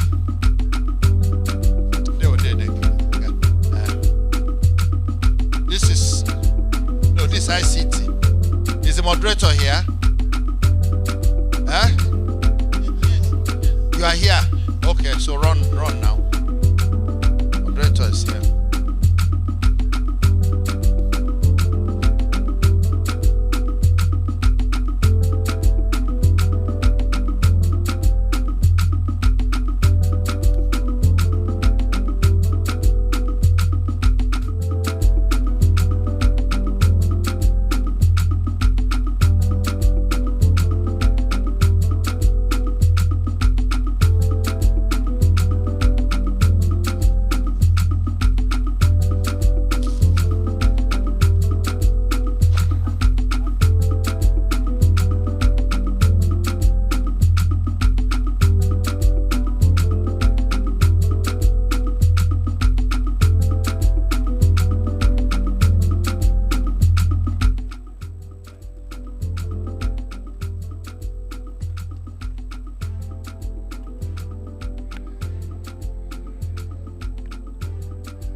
Hello.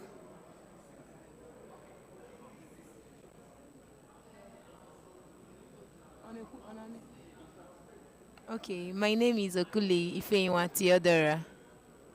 I'm from Enugu State, Abo precisely, with the local government area. I'm under Dr. Ngozi Mabe Nweko Foundation, under the department cosmetology. So here I came with some products, shampoo, Dettol, and air freshener. So I thank God for everything. Thank you.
Hello?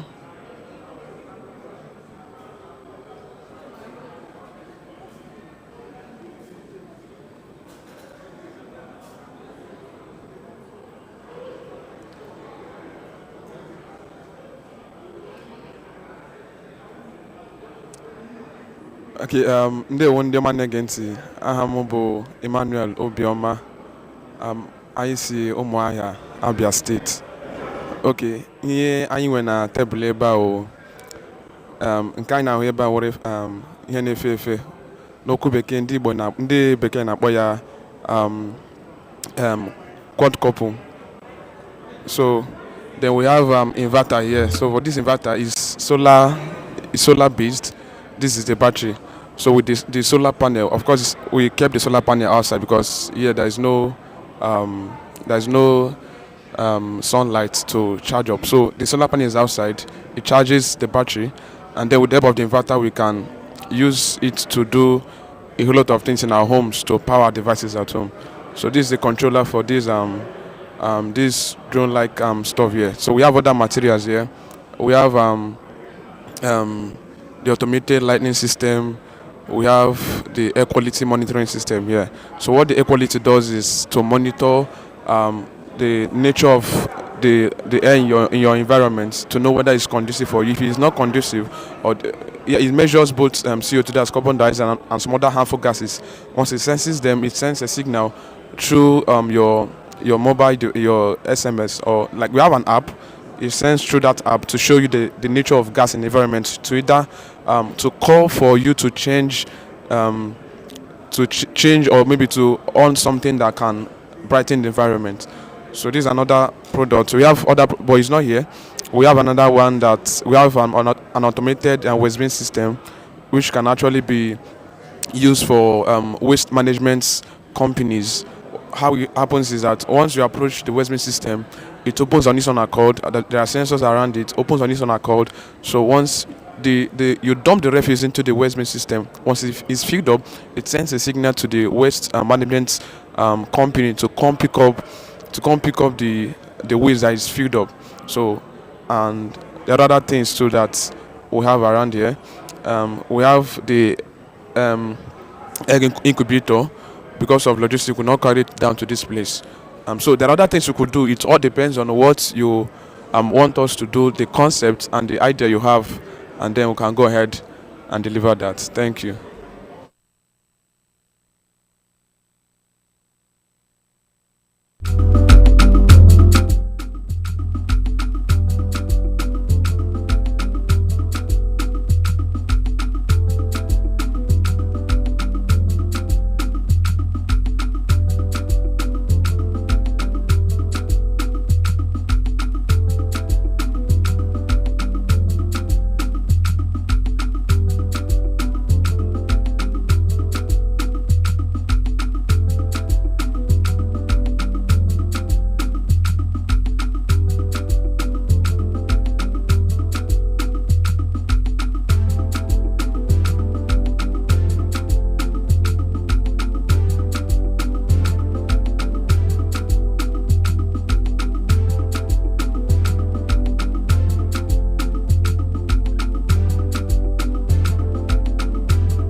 Out of that, we are now trying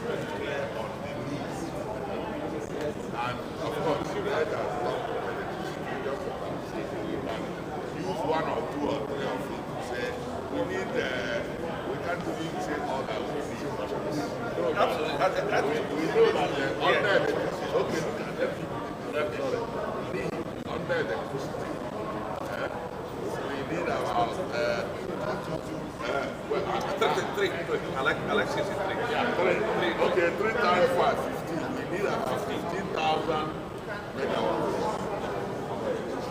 Well, we need which other should we again? I know. Okay, you can put the technical of time that in the next 5 to 3 years. In the next 5 to 10 years, we need to get this. In the next 5 to 3 years. Okay.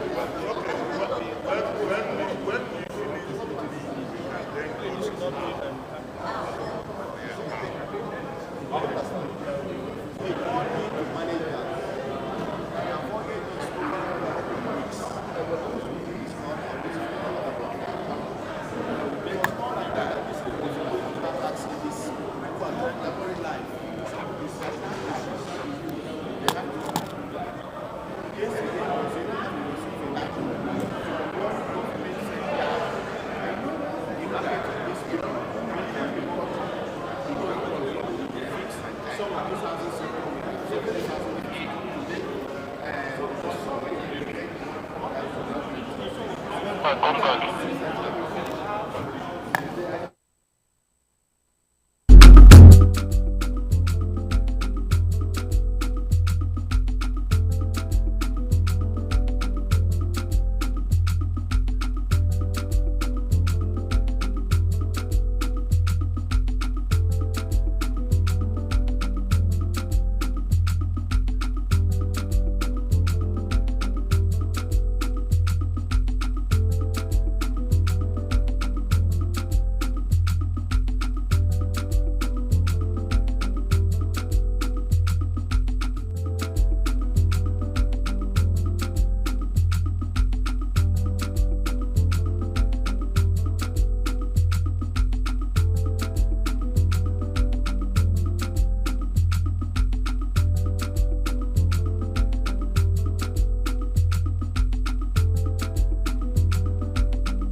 all these panelists, all the panels, we should be rounding up. And while rounding up, remember it must be applied to Southeast. Whatever you are discussing or whatever you've discussed, apply it to Southeast and give us your benchmark as appropriate and time frame for action. So if you're rounding up, so that we will invite the key speakers of each panel, we will invite you to come to the panel, to come up for discussion, for further discussion, to present what the panel has come out with. So you should round up, please.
Can we retire back? This section is over. All the sector heads, be ready. You can now come up for presentations on what you have agreed. Please, Ajuaya, let's return back to where we are. Our time is over by 15 minutes. We want to finish this, go for lunch, and then conclude for today. Other programs.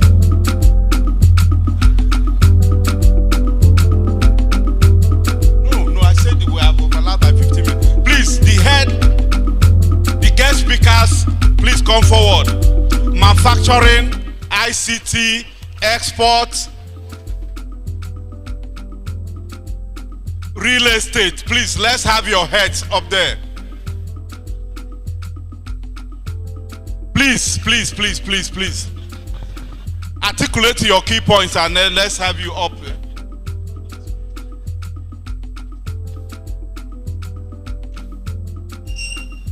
Agriculture. Who is the guest speaker for agriculture? Please, can you come up and take your seat?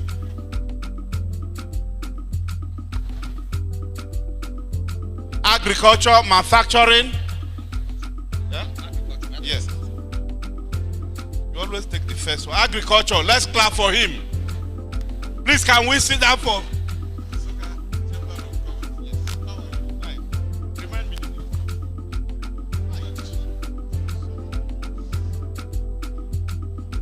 Welcome, sir.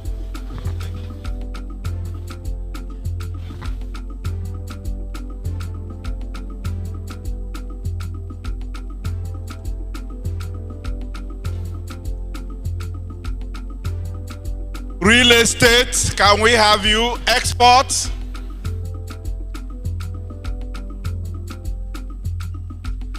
Infrastructure. Real estate. Take the second seat. Manufacturing. Agriculture, real estate. Manufacturing, agriculture.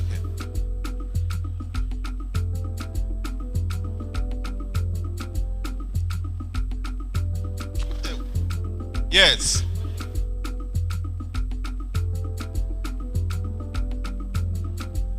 Agriculture and real estate are seated. Manufacturing, come forward. Export. Security.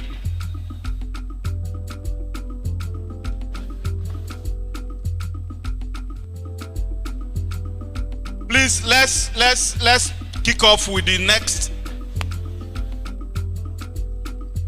Let's settle down, please. Let's settle down. The key speakers, please come up.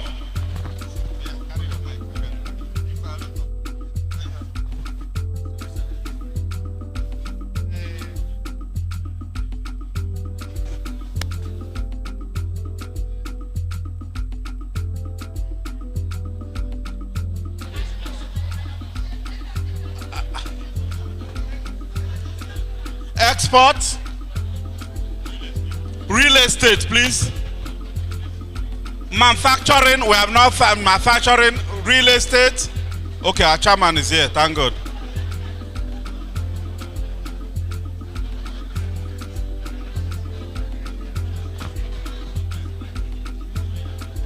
Please, can we settle down? The discussion is over.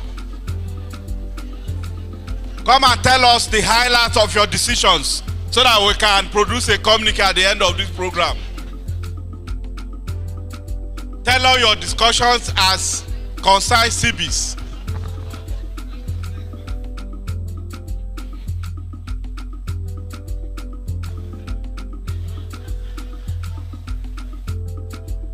Manufacturing, please. Yes, we are looking for you. The 4th seat or the 5th seat.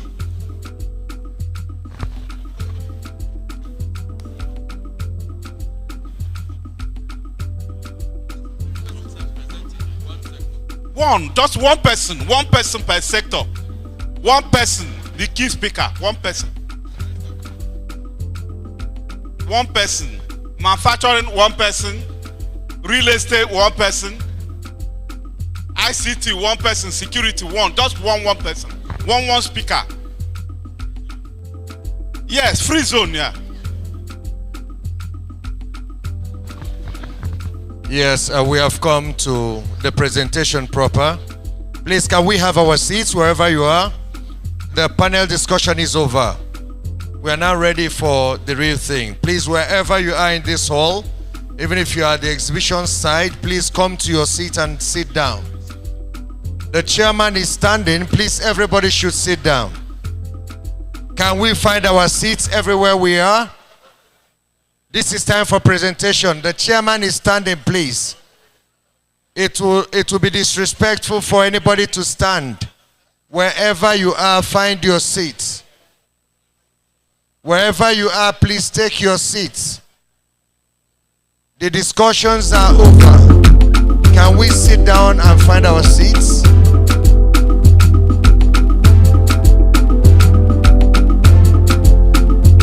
Thank you very much. Good afternoon, distinguished delegates to this summit. We want to quickly round up the morning session so we can have a short break before resuming for the afternoon session. And here we have leaders of the different panels. So what I'm going to do first is to give them 2 minutes to summarize to the plenary session the kernel of their output of their discussion. 2 minutes. Then after that, we shall open it for questions. People are going to ask questions to the panel on the presentations and any issues that you may have in mind, more so if you did not participate in one particular panel and there are issues you want to raise concerning that panel, you will be able to ask questions. And you only need one minute to ask your question, 1 minute. So there will be no preambles, just ask your question. So I'll start from the leader of the agric sector and building and food security. Thank you, sir. 2 minutes. Okay.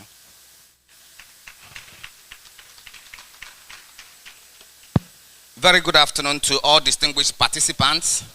Our own group is Group Panel 01, Unlocking the Agricultural Sector and Building Food Security. The group is made up of 36 participants, and our key position was to look at the strategies for improving agriculture and distribution in the Southeast. We identified that to unlock agricultural sector and build food security, that they are very crucial for the Southeast growth. In other words, it will also aid in reducing poverty, sustainable development, and also a way of achieving shared prosperity for all of us. In doing that, we identified that to unlock the agricultural potential of the Southeast, we need increased funding. The practitioners in this auspicious gathering recognize that funding is a major challenge. Hence, the need to improve the funding. And these fundings are in terms of farmers that are in the value chain for them to be able to do their business without any hindrance. We also looked at the issue of improved infrastructure. Most of these farmers are operating in the hinterland, and they don't have the access to good road. One of us, while he was trying to make presentation, did allude to the fact that he spent most of his money in creating access road. And we said, for us to improve in that area, we need critical infrastructure, both off-site and on-site, to be able to address these facilities, these issues. We also looked at mechanized farming. Mechanized farming is one of the things that have hindered us from improved agriculture. Most of us are still doing primitive farming, subsistence farming, which is no more obtainable globally. We are not saying that there is need for the policymakers and, if possible, the organizers to help them to access equipments and machineries to be able to do a modern agriculture and have increased production.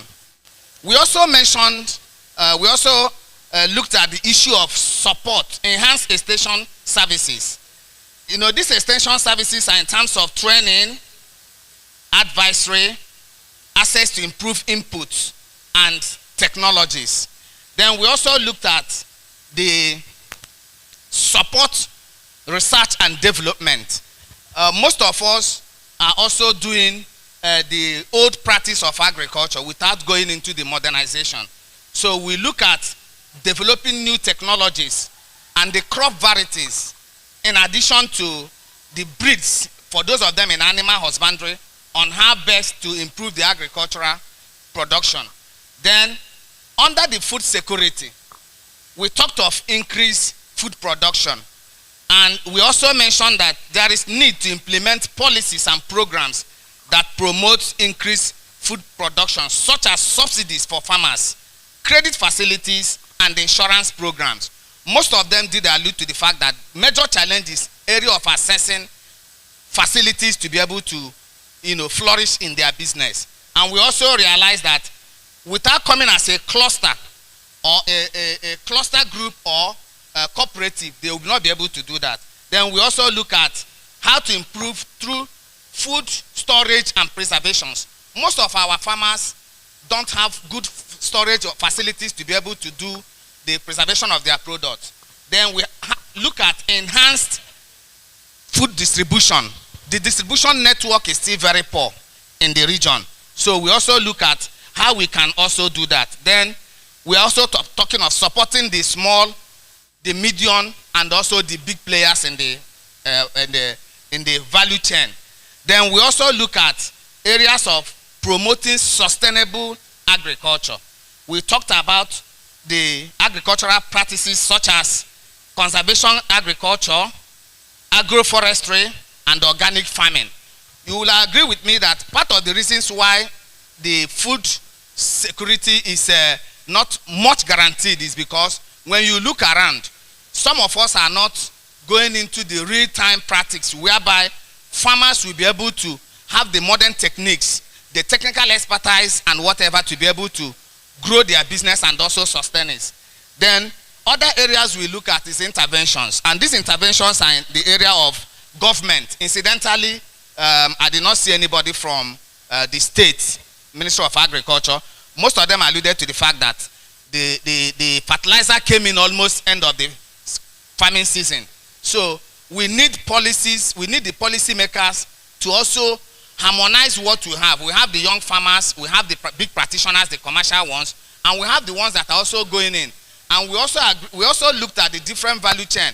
Some of them are into processing, some of them are into packaging, some of them are into services, and some of them are into the real agricultural value chain. Then we also look at areas of trade policies. Government policies affect them. That is what they are saying, that the government does not have a provision for them to access loan, make it streamlined. One of them mentioned that the process of getting facility is too cumbersome, and as a result, they are not able to have it. But I told them that the outcome of this summit may probably give a room to engage the government agencies in due course so that their cry will be, made to the government. Then other areas we looked at is areas of engaging stakeholders. We are looking at how do we do this. The SEBIS have given an opportunity to engage stakeholders, and the stakeholders are here putting heads together and also knowing how best to be able to do that. Then of course we also look at how do we provide incentives. What are the incentives to encourage these farmers?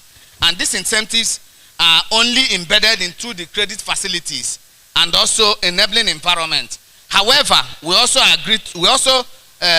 recognize the fact that there should be a clear goal.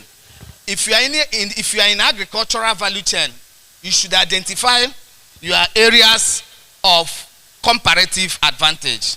On that note, I want to say a very big thank you for listening. Thank you very much. Thank you very much, Austin, for the very comprehensive summary of what that very important group, unlocking agricultural sector and building food security. I think that virtually in every region of Nigeria, the basic, every region can make agriculture productive and profitable, because that's the lowest hanging fruit for all regions, more our region. Every sub-region, every state on this southeast has some comparative advantage in one area of agriculture. There's area of tubers, yams, there's area of grains, rice, and you have the other areas of commercial crops like cocoa and rubber. So I will also add to what they have said that each state needs to concentrate, because if we keep doing peasant farming, it's okay, but we need to commercialize agriculture, and focus will be important. Take one or two areas that you are competent. We know Abakaliki for rice. For example, why doesn't Abakaliki become the rice hub of Nigeria? And the tubers further down the south. So that will be my addition to what they have said, but I think they've done well. Please clap for them. Clap for the group. We believe you have an opportunity to ask questions subsequently. Let's quickly move to the panel 2, stimulating the manufacturing sector for Southeast growth and development. And I believe that the leader of the group will speak for them. Who is the leader here, please?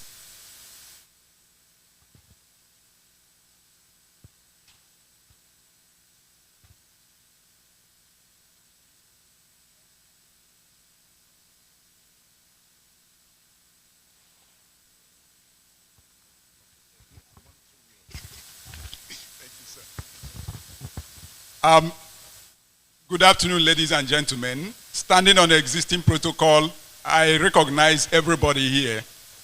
And so my group looked at manufacturing, stimulating manufacturing sector in the Southeast. Our group came to the recognition that manufacturing is a very integrated one.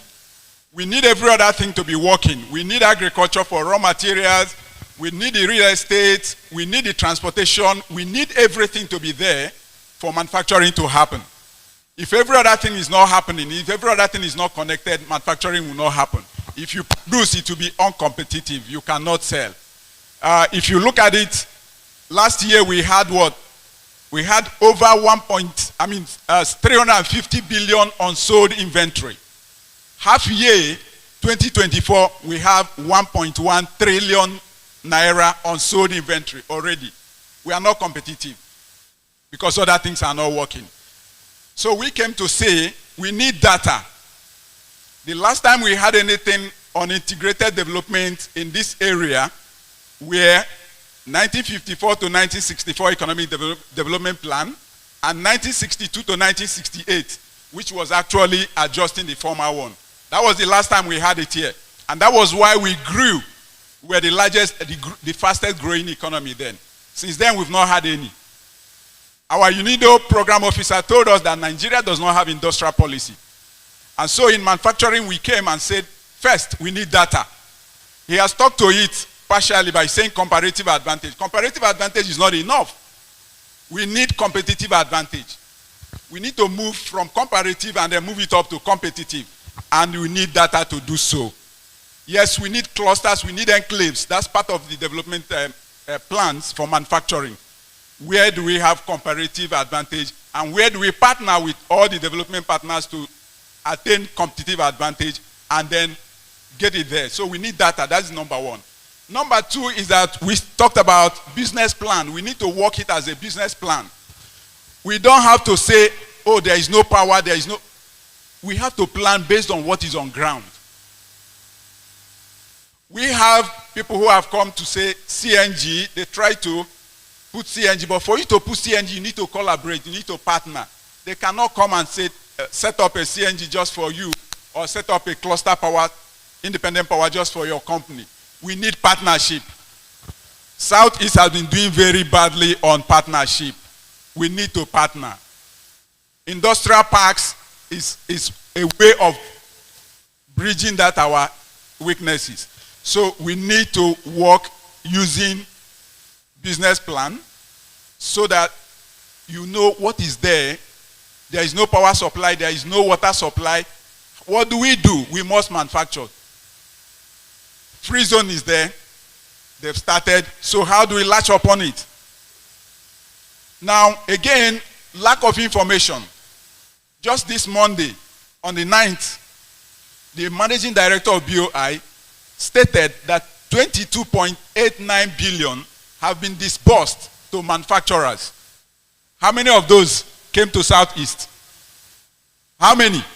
How many of that 22.89 billion came to Southeast? And then in the group, we asked any person, did you apply? Nobody applied in our group. Lack of information. And because of that, there will be sensitization awareness here Tuesday by BOI. This same place. So we are inviting people also that manufacturers, please come here on Tuesday 9 a.m. so that we have another extended interaction with BOI. So 3 things we are taking away. 1, data. Let's have data. Let's be data driven in our activities, in our manufacturing. 2nd, let's partner, let's collaborate if you want to do manufacturing. 3rdly, all the other things that are lacking in all the other, whether it is real estate, ICT, agriculture, we need that for manufacturing. So we need integrated development, not isolated. Thank you so very much. You did well. That's the power of negotiation. It looked like I didn't give me enough time, so he kept me standing. So I negotiated with that guy how much time he needed. And we agreed, and he had kept to it. Please clap for the guy. Somebody in the presentation said, you do not get what you deserve, but you get what you negotiate. We now move on to ICT. ICT panel 3, ICT and digital transformation ecosystem, opportunities for growth and investment. Let me invite the ICT champion to come and present in 2 minutes, right? Good. Yeah, you are usually very brief. Good afternoon, everyone. Good afternoon, everyone. I think I will go straight to the point. But we did have very robust conversations. We would have loved to have a bit more time. But I think what is important is what happens going on from here. We did touch on 5 different areas of engagement. And I will share that very quickly and then share the action points.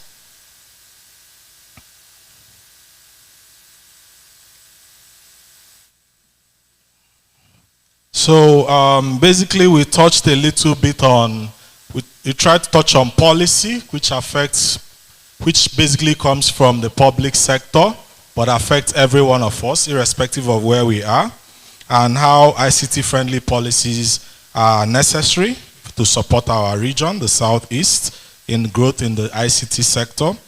We also touched on public-private partnerships, and how we need to bring together the corporates, the academia, innovation hubs, government, and ensure that we deliver value out of that. Then we touched on skills development, not just in terms of skilled talent, but also in the ability to build the right kind of businesses enabled by ICT, which, by the way, permeates every other sector, even as listed for this summit. Then without money, we can't do much. So we talked about venture funding, even the ability to understand how to enable businesses, investors, and the funds that exist, things like the $617 million IDICE fund, and so on and so forth. Then we touched on the fact that it was important for us to monitor and benchmark using well-established key performance indicators in whatever programs we decide to do. But for the outcome, we try to align it to low-hanging fruits that are actionable. And one of the things that we talked about was the fact that whilst we've built a lot around our mentorship or entrepreneurship model, which many of us refer to as Eba Boy or that system, it was basically built for a lot of people that were maybe less literate, but it's been quite successful, and it's something that we thought that even in the ICT space, especially in the ICT entrepreneurship space, can be modeled so that people are not just masters of their own self, but are also able to cooperate the way the Eba Boy system does, and enable them to have the venture support, the funding support that they may require. Today we have a lot of professionals across the globe in the space, but that ability to transfer that knowledge and bring it home and enable more people is difficult. So we think that that is some model that we can look into. Then we also aligned on the fact that the creative ecosystem, especially around the movie, was mainly built around people of Southeast origin, originally. But today, distribution and a lot of things around even the movies has moved to become more digital. And it's a low-hanging fruit, an opportunity for us to get into that and bring it home again. We are all familiar with 1/3 pound road, Aba conversation, Idumota Lane, and all of that, when distribution of movies was very, very physical. Today it's digital. Netflix and co are all foreign, and very little of that economy is resident here, and we thought it was something that we should look into. Well, we talked about the gig economy. By the gig economy, we mean people being able to work freelance. And in the ICT space, even a lot of people that we talk to or see on the road, a lot of the young people that sometimes are called 419 people are actually not 419 people. They are using their computers, their phones, and they are earning money. Our ability to understand it, bring it mainstream, can increase our GDP in this place, and it can also bring a lot of employment. And if you look at, for instance, where we stand today, you have about 12 institutions of higher learning within 100 kilometers radius of this place, and up to 100,000 students. We can put all of those people to work with the right kind of skills, with the right infrastructure, and with the right support. But it has to be intentional. Then we touched on the fact that even the automobile industry, which we have some leadership in the region, within Osim Motors and others, and even the Kekes and co, is becoming a little bit more digital. I know many of us here use things like Bolt, which originates from a very small country in Europe, in Estonia, of about just 1 million people, much smaller than the Southeast. And they've exported that digital tool or solution across the world, including down here in Enugu, where some of us use boats to move around. So we thought that this is a low-hanging fruit, supported or not supported by government, but it's a very huge potential area. And then we talked about alignment with regional, federal, and global talent opportunities. A market that is currently sitting at about $600 billion for the tech talent, with small population regional economies like Ukraine, Bosnia, Estonia, and co playing a significant role. It is an opportunity for us to create the Southeast as a large tech hub. There are a few programs that are currently looking into that, but we thought that a lot more private sector implementation is required, and we can be able to achieve growth in this area. And then we touched a bit on the attitudinal issues that belabor us, not just in the ICT sector, but generally. You know, that spirit of Ezonya or everybody is a CEO and collaboration is difficult, and we thought it is important that that is also addressed. It may not have an immediate ICT solution, but I know that with ICT we can also support things like cultural diversification. We can also support languages. Many of us here are raising children growing up in an Igbo that don't even speak Igbo. And we know that even language is a big communication, is a big factor in being able to communicate and align. So, and changing our attitude can start from there as well. Then I have a few more points. One of them is that the zero right of way policy, which some Southeast states adopted several years ago, has remained on paper.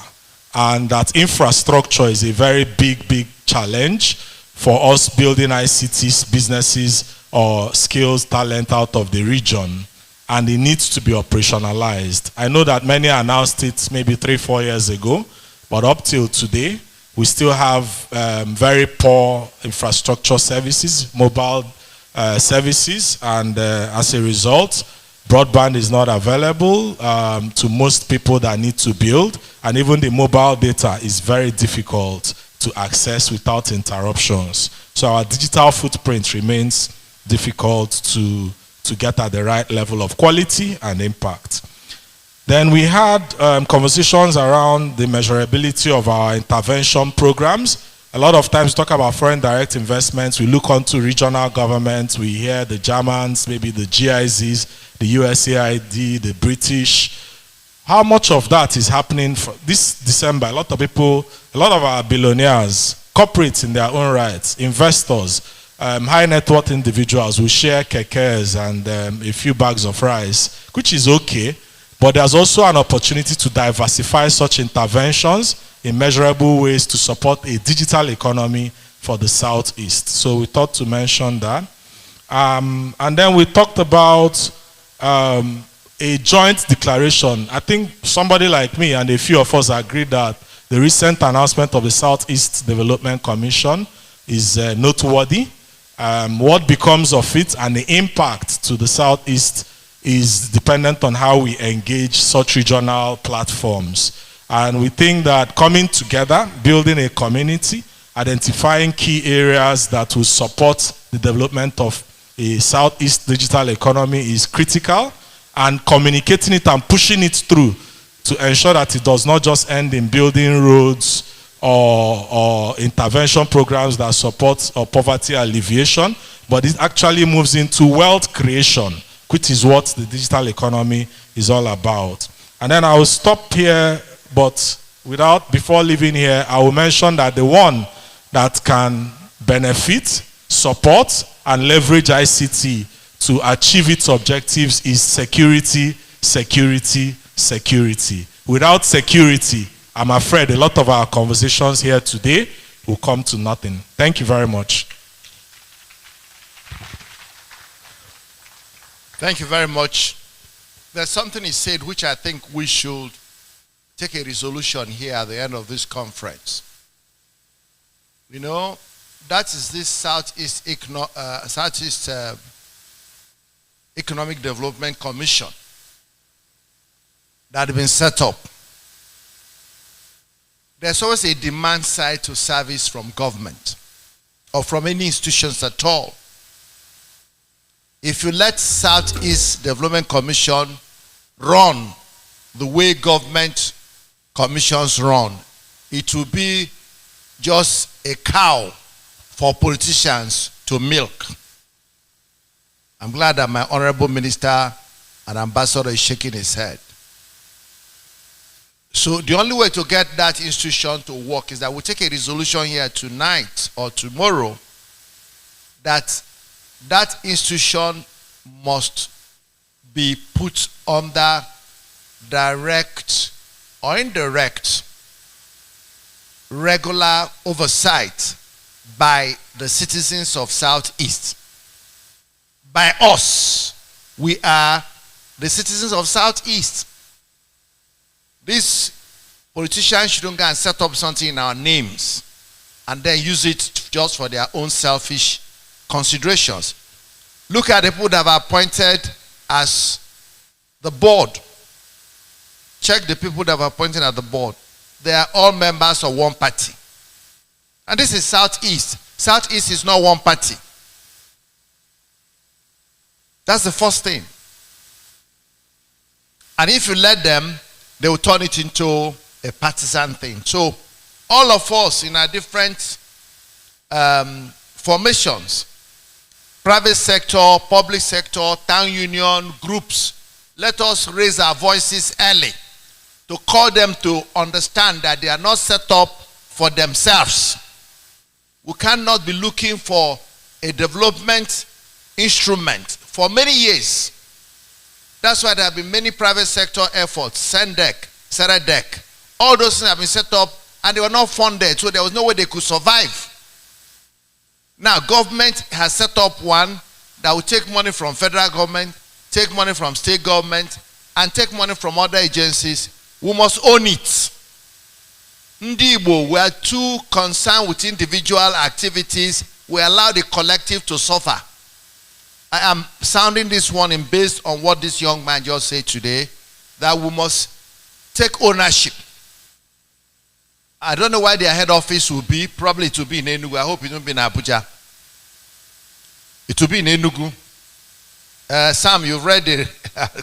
Where is the head office supposed to be? In Enugu. Southeast Development Commission. No. Enugu by law. So it's here. We know where they are located. So thank you for raising that point, and I think it should be one takeaway from here. This SEBIS is an answered prayer. We've been praying for it, but we must not let it go the way NDDC was going in, or has gone. I don't know where it's still going. NDDC has gone in the Niger Delta. Let me quickly invite the next panel 4, the infrastructure development, unlocking the Southeast growth potentials. Everybody has talked about infrastructure, it's cross-cutting. So let's invite the leader. I guess the leader is Dr. Sama Madi, if I'm right, to come and let us have some insight into what they have discussed.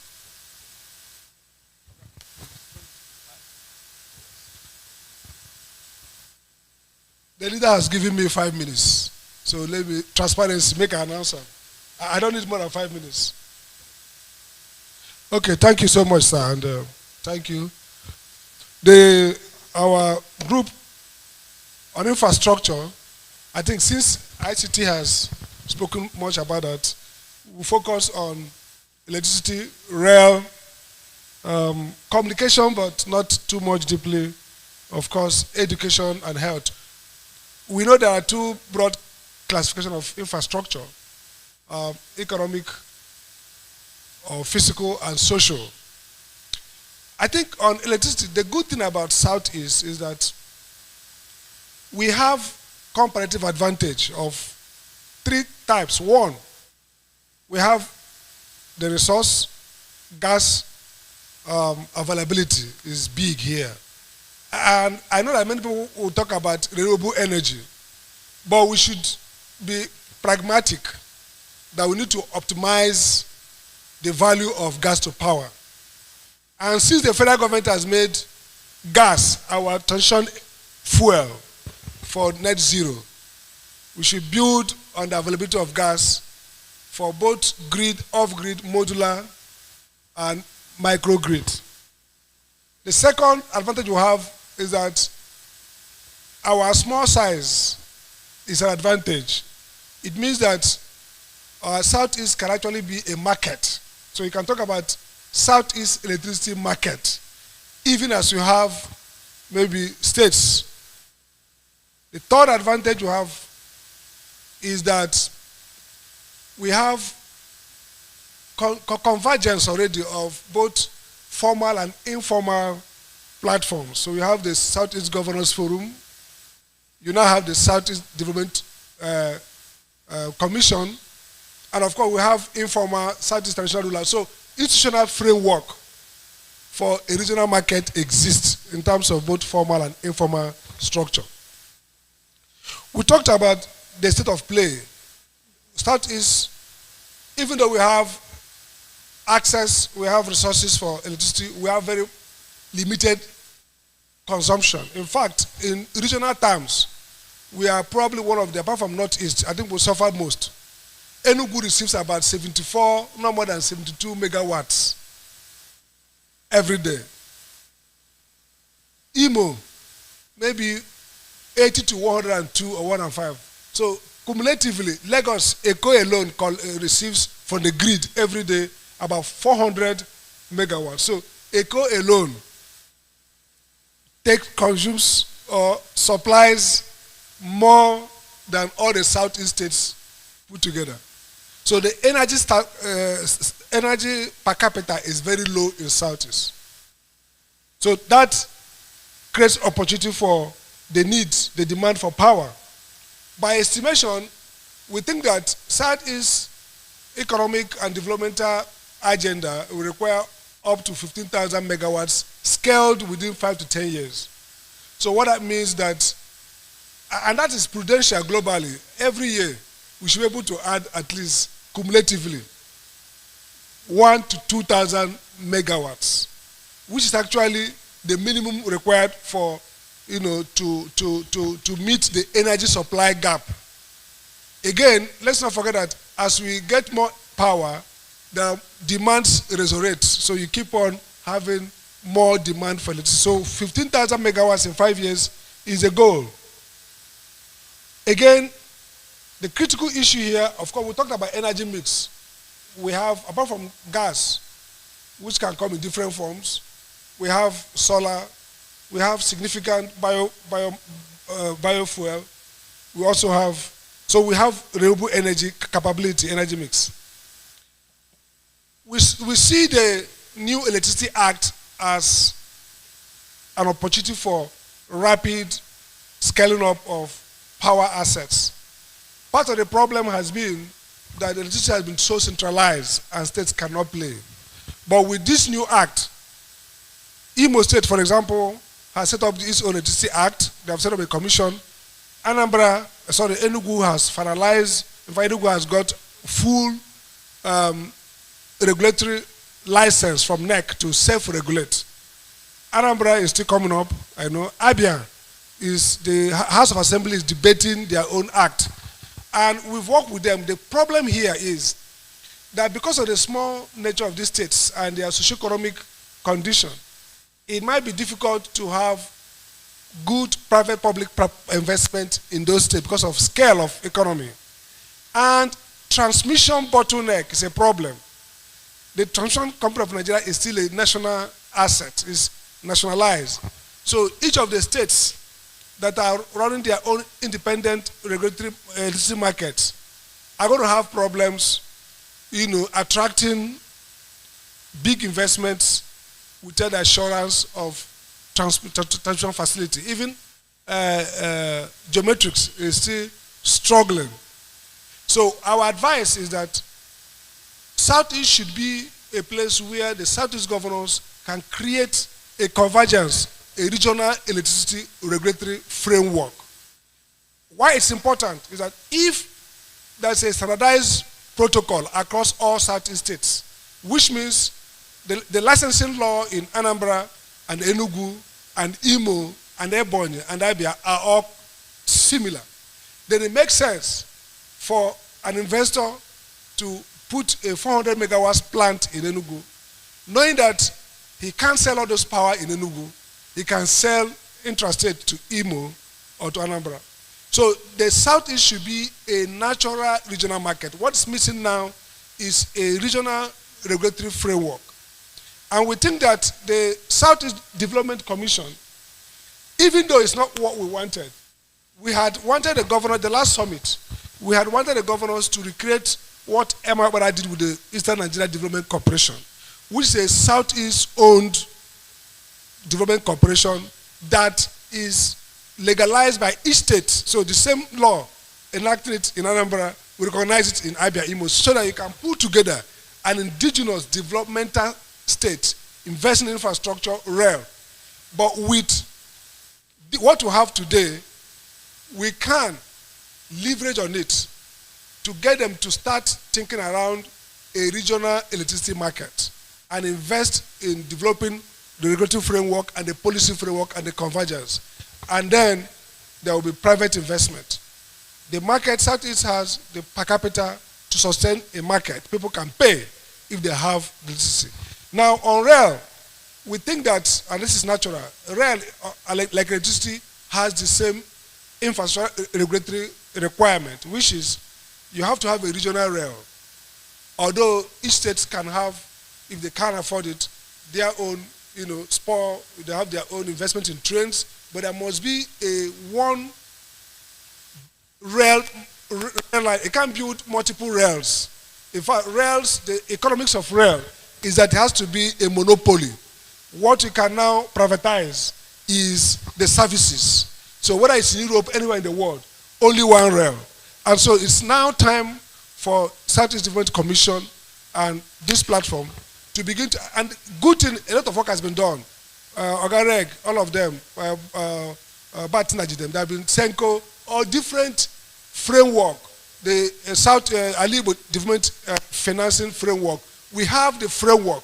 What we need together is put everything together and for a platform to create that convergence of protocol, of rules, and of laws and regulatory framework so that we have rail and electricity.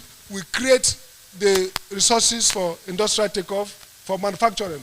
And why rail is important is that the Southeast market is so internally generated. You can see that a lot about Onitsha, Owerri, Abia, everywhere. So if you have a rail, it makes movement of goods and services easier for us. And so we can now hope that from port in Lagos, once it enters Anambra, Onitsha, it can go around at least cost. So it gives you the cost efficiency for both profit and for both affordability in terms of consumer values. So we think that these are bankable. So what should we do first now? I think we should probably look at all these documents we have created and develop a blueprint for convergence of electricity regulatory laws in Southeast. I give an example. Anambra has a regulatory commission. Abia is creating agency. So those discrepancies will constitute a political risk for investment. We can converge them so that they look the same, even though they all have their state focus. The benefit is that every investor will know that once you pass licensing in Imo, you get licensing in Anambra, in Ebonyi, in Abia, elsewhere. So that we can do. Secondly, I think we should now be proactive to engage the Southeast Development Commission guys and float the idea that their first project should not be fiscal project intervention, but to create a market through market-based institutions and framework. With that, it will be easy to construct private-public partnership, and we can see even geometrics can be scaled up to serve significantly beyond Abia State. I think on ICT, the key point to mention is that the Southeast has capacity for service sector. We have the highest literacy rate in the country. So what that gives us is we can commercialize human capital. Right now we have the human capital, but it's not yet commercialized. So a broadband again in Southeast will help you to create a hub, innovation hub, that will turn this human capital into commercial value. Again, we have many of our brothers who are experts abroad running companies, IT companies. They can actually use Southeast as a backyard for low-tech outsourcing, which could turn us into a new Bangalore. We've seen that happen all over the world. That's how Taiwan started, with diaspora people outsourcing low-tech. Then you create learning by doing, and then you upscale, and then you become, you will crowd out the bigger regions from the low-tech side. They move to high-tech, and leave low tech for you. That's how Southeast can become an economic and technological giant. And again, it seems like we're going back to the Emma Obara era. We can do these things, but we really need to invest on the soft, the social, and the physical infrastructure. We are doing well with education. We need to do well more with economic infrastructure. If I leave something out, Excellency, you can add if I've left anything. Thank you. Thank you very much, Sam. I gave you more than 5 minutes because I know you arrived late and having come all the way from Abuja at this time. You know, we need to hear you much more, and we've seen the value of getting you to hear you. If there are gaps, we'll fill them when we come to the question and answer. Let's quickly move to construction and real estate development. And who is the champion here?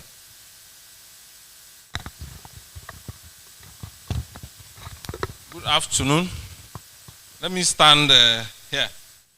This is where the existing protocol is. So I will stand here and talk. I appreciate the Southeast Business and Investment Summit. Dr. Ifedi and Emeka Ugoju and Your Excellency, sir. You've been a long time in this thing, so I've been watching your face. It's an interesting thing that when we looked at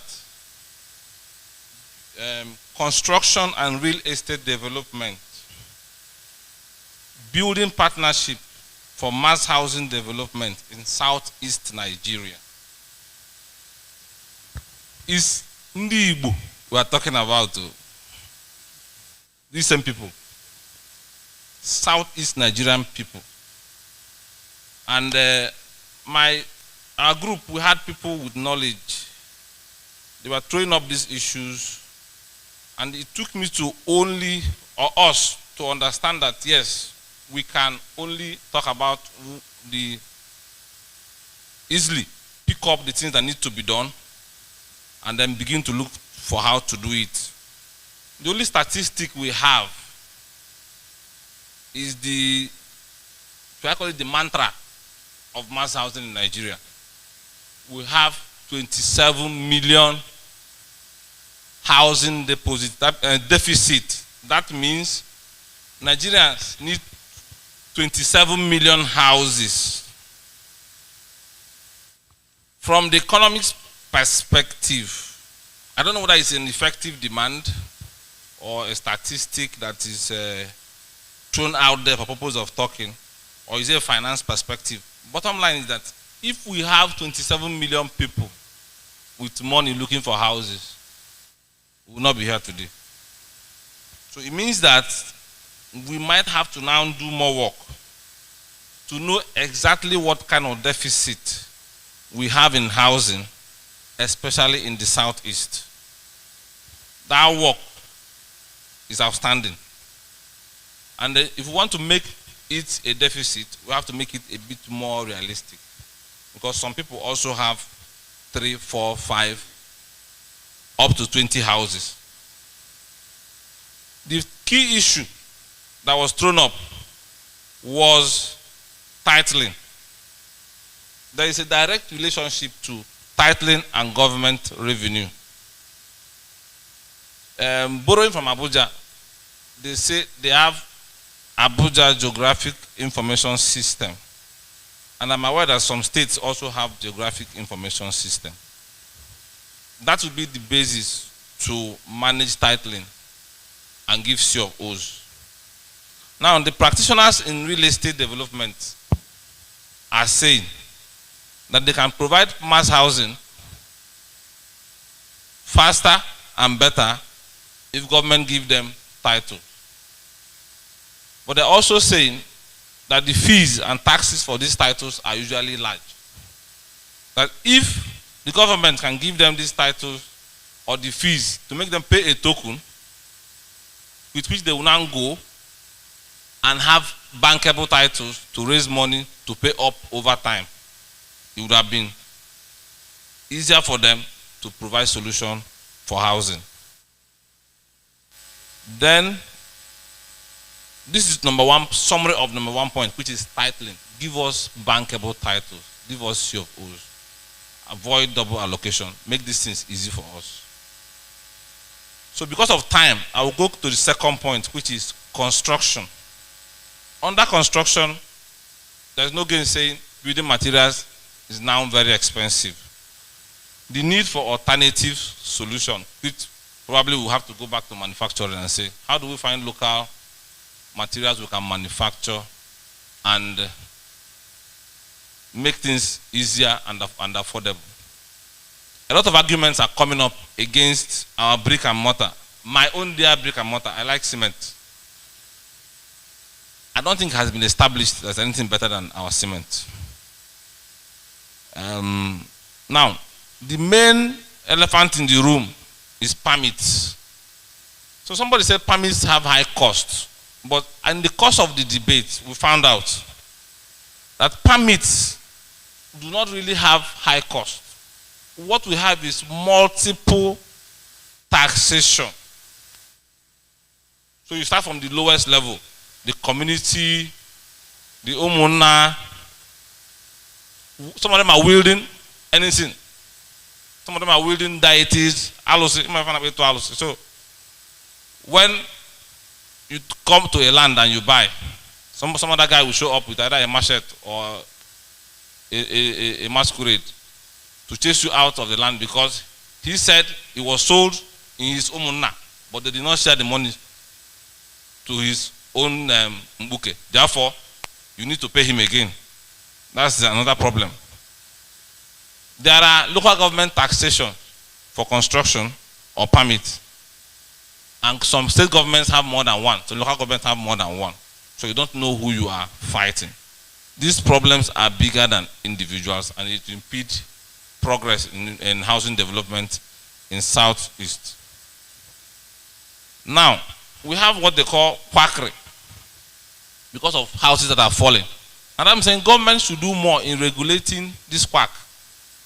But I also know that there is a man called Amuloyenego when I was young, who did not go to school, but he built all sorts of very strong buildings. So they need to harmonize this talent with the professionals who are in the academia or who went to school, so that they should be able to have a regulated structure so they don't find people who are quacks building houses.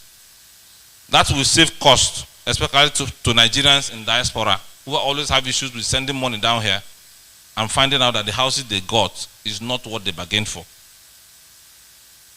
Then we got to the final point, say what is the immediate solution before we go into these big ideas of engaging government or asking Southeast Investment Summit to begin to do advocacy. We are saying that there are real estate companies that need to be encouraged. Now they are bigger. They acquire land in mass. They have economy of scale. They have professionalism. They have access to government. They can solve half, if not more than half, of all the title problems. Why don't we patronize them? Buy from these estate companies so that you can run away from the hassles of land titling and ownership, and including even security. Now, buying from them will also significantly lower your cost. The knowledge about costing housing development is not common. So people think that if I build by myself, I will save money. But truth be told, if you work with developers, you will save money and get more value. The last issue is, if we are going to rely on developers, we now need to have a way of regulating them so that they don't do wrong things. It takes us to peer review mechanism. The only peer review mechanism we have is REDAN, Real Estate Development Association of Nigeria. Those REDAN people, I'm not sure they are enough to regulate. But if government institutionalized that system, we must have solved a significant part of the problem in real estate development in the Southeast. Thank you very much, Ezioku. This man's name is Ezioku. And was he speaking Ezioku? Eh? Okay, when you are talking about Umunna, somebody said Umuada. You did not call them. you miss them. All right, let's quickly move on to the final panel so that we can save time for the afternoon. Let me invite the champion for the panel on free zones and investment promotion in Nigeria. You don't need more than 2 minutes because you have taken some minutes before. Thank you, sir. Yes, sir. Your Excellencies, once again, good afternoon. I've been here before, like the chairman of the day has said. When we saw the program for this, we were wondering where we were put in the last, but now I understand. Because from agriculture to real estate to manufacturing to ICT, there are problems, there are challenges. The solution lies with us, the free zone. I am not saying so that you get excited, but that's the truth. Comparative advantage has not helped. Come to the free zone so that you have competitive advantage. Why? Because you have the incentives offered by the federal government, administered by NEBSA, and some intelligent zone operators, zone managers have also put in place some zone-specific incentives. So, if you were here in the morning when I spoke, when I read the speech of my MD, what is left is action. What do we do? If you are interested, if you are having challenges, please come to the free zone. We are lucky, we don't have them many. In the southwest, we have over 30 free zones, all functional and working. But in the southeast, we have only 2. One state government, I will not mention, has approached us and written a letter of expression of interest. By the time they succeed, I will give you their name. But we have 2 private zones that are already licensed. One in Enyimba City, that's their booth here, and Dr. Dal is here. Another is Empower, here in Enugu. Barrister Uche, where are you, please? So that if you are interested in any of these 2 zones, please go and approach them. However, because I'm a regulator, I regulate both the private and the public zone. Unfortunately, the public zones are not in the southeast. One is in Calabar, the Calabar Free Trade Zone, and the second public zone is in Kano. So if you are interested in the public zone, please approach me. I want to give you for free that entry costs into any of these zones is cheaper naturally in the public zones. But the private zones we have are handy and are ready to talk to you. I told you in the morning that if you are interested in opening a company in already established zones, but if you are interested and you have the financial muscle to have your own independent zone, which may be a little bit expensive now, $1 million from now till when you have it outside the infrastructure. Of course, you may not have the cash, but you have people who can give you the cash. If you approach Dr. Dal, he will also tell you how he has gone through this process. So that's where we are. My chairman has stood up. If you have any questions on how to get into the free zones and enjoy the incentives, that is what Dangote used to build their refinery. That is what the deep sea operators used to build the deep sea in Lekki, and many others are thriving with it. God bless you, and may we grow together. Thank you very much. We shall take a maximum of 6 questions. Maximum. And 1 minute each. We're already out of time. So the first 6 people to raise their hands, I've seen 1, 2, 3, 4, 5, 6. I hope everybody knows themselves. 6, please. If you didn't ask now, you ask in the afternoon. Number 1, please. 1 minute.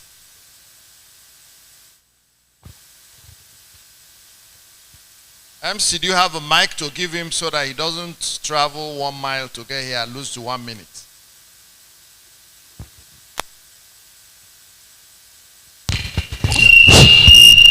Please indicate you are specifically asking any of the panelists, let the person and write your question down. Yes. Please listen so you know who they are asking questions to. Yes, good afternoon, everybody, participants and the panelists. My question is on a general overview. What do I mean? Just recently, not up to 1 week or so, it was in the news that the federal government had appointed some people for the Southeast Development Commission. Now I want to ask, is there any way the organizers of this summit is trying to leverage on the Southeast Development Commission to see ways of developing the Southeast? That is it. Thank you, sir.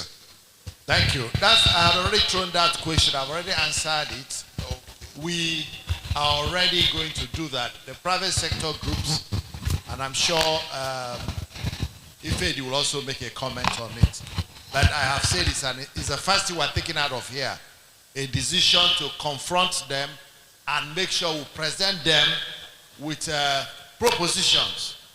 Not self-serving, not giving them CVs for, yes, take notes so you can answer it. Not giving them CVs or those self-seeking things we normally do.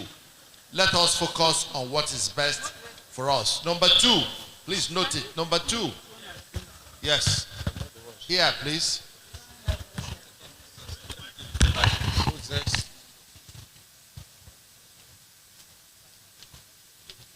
Please mention your name so that we can note who. Good afternoon, everybody. Ladies and gentlemen, good afternoon. Thank you very much, the organizers of this Southeast Business and Investment Summit. You've lost 30 seconds. My name is Chief Austin Chekube. Yes, I was here yesterday. Many things happened, and today again. But my question goes to the man who spoke about the free zone. Yes, many people here, I bet, don't know much about that free zone. And a lot needs to be highlighted on the importance of the free zone. And you spoke at length without mentioning address, where you can be seen and where the offices are, so that we come here for consultation. All right, thank you. Thank you. Number three. Who is number three? Number three. Are you number three? Number three. Here. Number three is here. Corruption.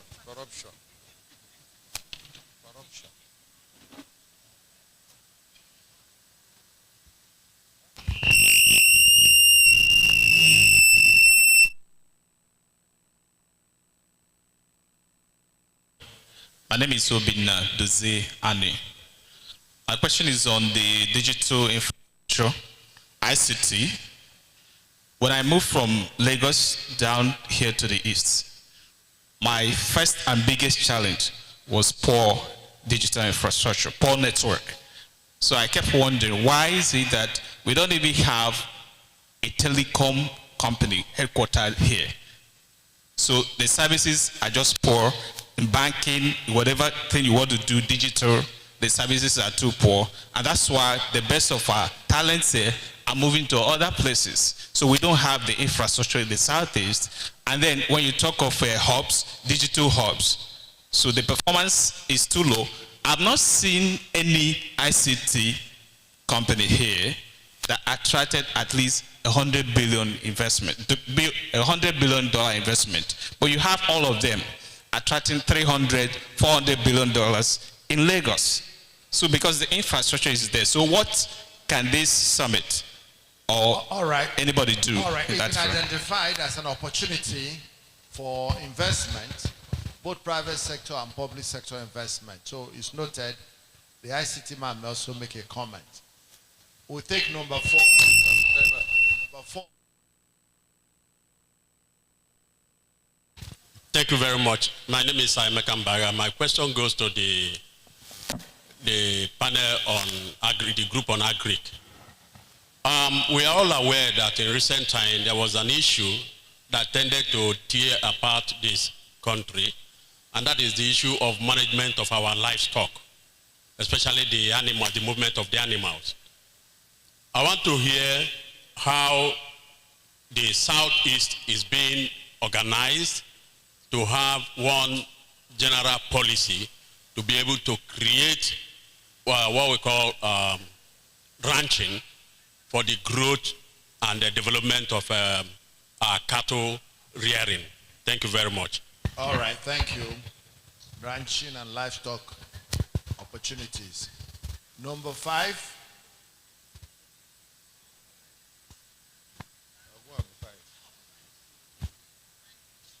Your name, please. Good afternoon, everyone. Aja John Nemeka is my name, and I'm from Salt City Chamber of Commerce. Your Excellency, sir, I want to ask a question with regards to funding for young entrepreneurs in Southeast. I'm an IT person and I own a tech hub in Ebonyi. And to be honest, if I were to start a tech hub right now, if I were to start as at the time I did, I would have not even gone into entrepreneurship if I knew there were no funding for young entrepreneurs. And right now, most of the young men that come to me and say, John, you've been doing this for this number of years. I want to be an entrepreneur. My honest advice to most of them has been, if you don't have the mind to go through what I've gone through as a person, don't go into entrepreneurship because it's highly demanding, especially in funding. And most persons will tell us that you don't need money to start a business, but that is not the whole truth. So my question is, for young entrepreneurs in this region, what is the arrangement after this summit to make proper plan for funding for these entrepreneurs so that it will not just be all talk and we don't do anything after it? Thank you, sir. Thank you. There's a panel in the afternoon. There's a panel in the afternoon on funding and finance. So wait, make sure you stay behind. You get more information. But of course, somebody may give some indication here. I think we're number 6 now. Final number is behind.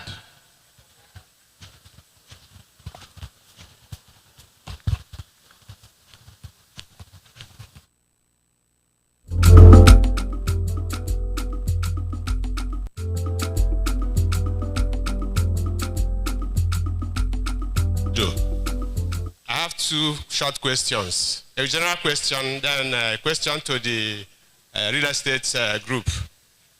Bearing in mind that the development of Europe was based on Christian principles and that America is called God's own country with its motto as in God we trust, why didn't the organizers of the summit consider the issue of the present worldview of our region, as it relates very much important to development with the rise of Ezemoke and Ezewany and so on. Don't we think we need a panel on the place of God and religion in the development of Southeast? That is one. The second question is related to real estate industry.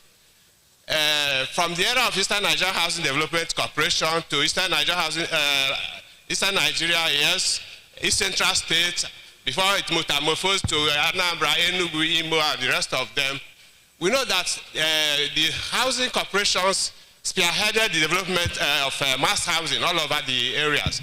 Why is it that the presentation didn't say anything about housing corporation, whom I know as a former staff of the corporation, that they are underfunded, they are neglected, and such?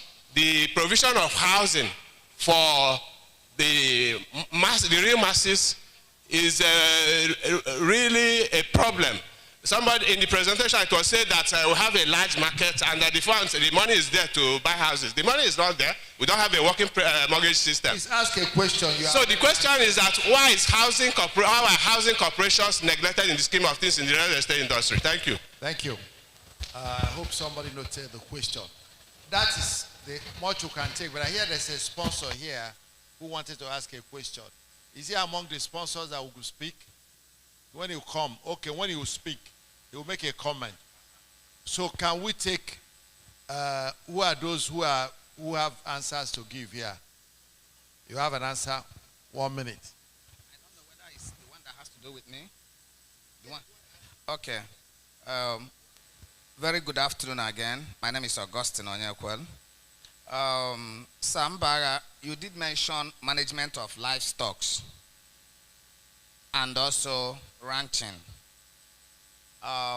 One of the things I have identified in management of livestock and also putting in place ranching is that, one, have you identified anywhere that you want to do that? Have you identified anywhere you want to do the ranching? Have you identified? There is a government policy, federal government policy on ranching. You did remember the Ruga policy. But because there was no proper sensitization, especially with regards to our region, most people see it as what we regard as a policy of grabbing land and giving it to the people we are afraid of, or people that we perceive are part of our challenges. However, what it means is that I always believe that for you to be able to prepare yourself in that area of business, you must first study that working document, integrate it with the policy of the state where you intend to do it, and also see how the state have made provisions for that. Ranching is a very big business, even in the United States and in Netherlands. It's a very big business, but because we have not given it the required attention, and that is why we have not test-run it. But yesterday, a young man who made presentation mentioned that he has about 250 cows, and he said there is provision for funding, and that it's an ambitious project. I think one of the take-home from this summit, especially from the agriculture, unlocking the agricultural potential, is that we should start doing it than saying it. Most of the young farmers in this gathering alluded the fact that they have started something. But when I ask critical questions, have you done a feasibility study as to what you want to go into?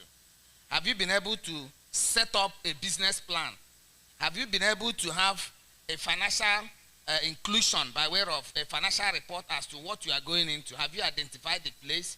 These are the critical things that one needs to put in place. Then you now talk of funding. So I believe that there is also more opportunity to engage in this area of opportunity in the Southeast. Thank you.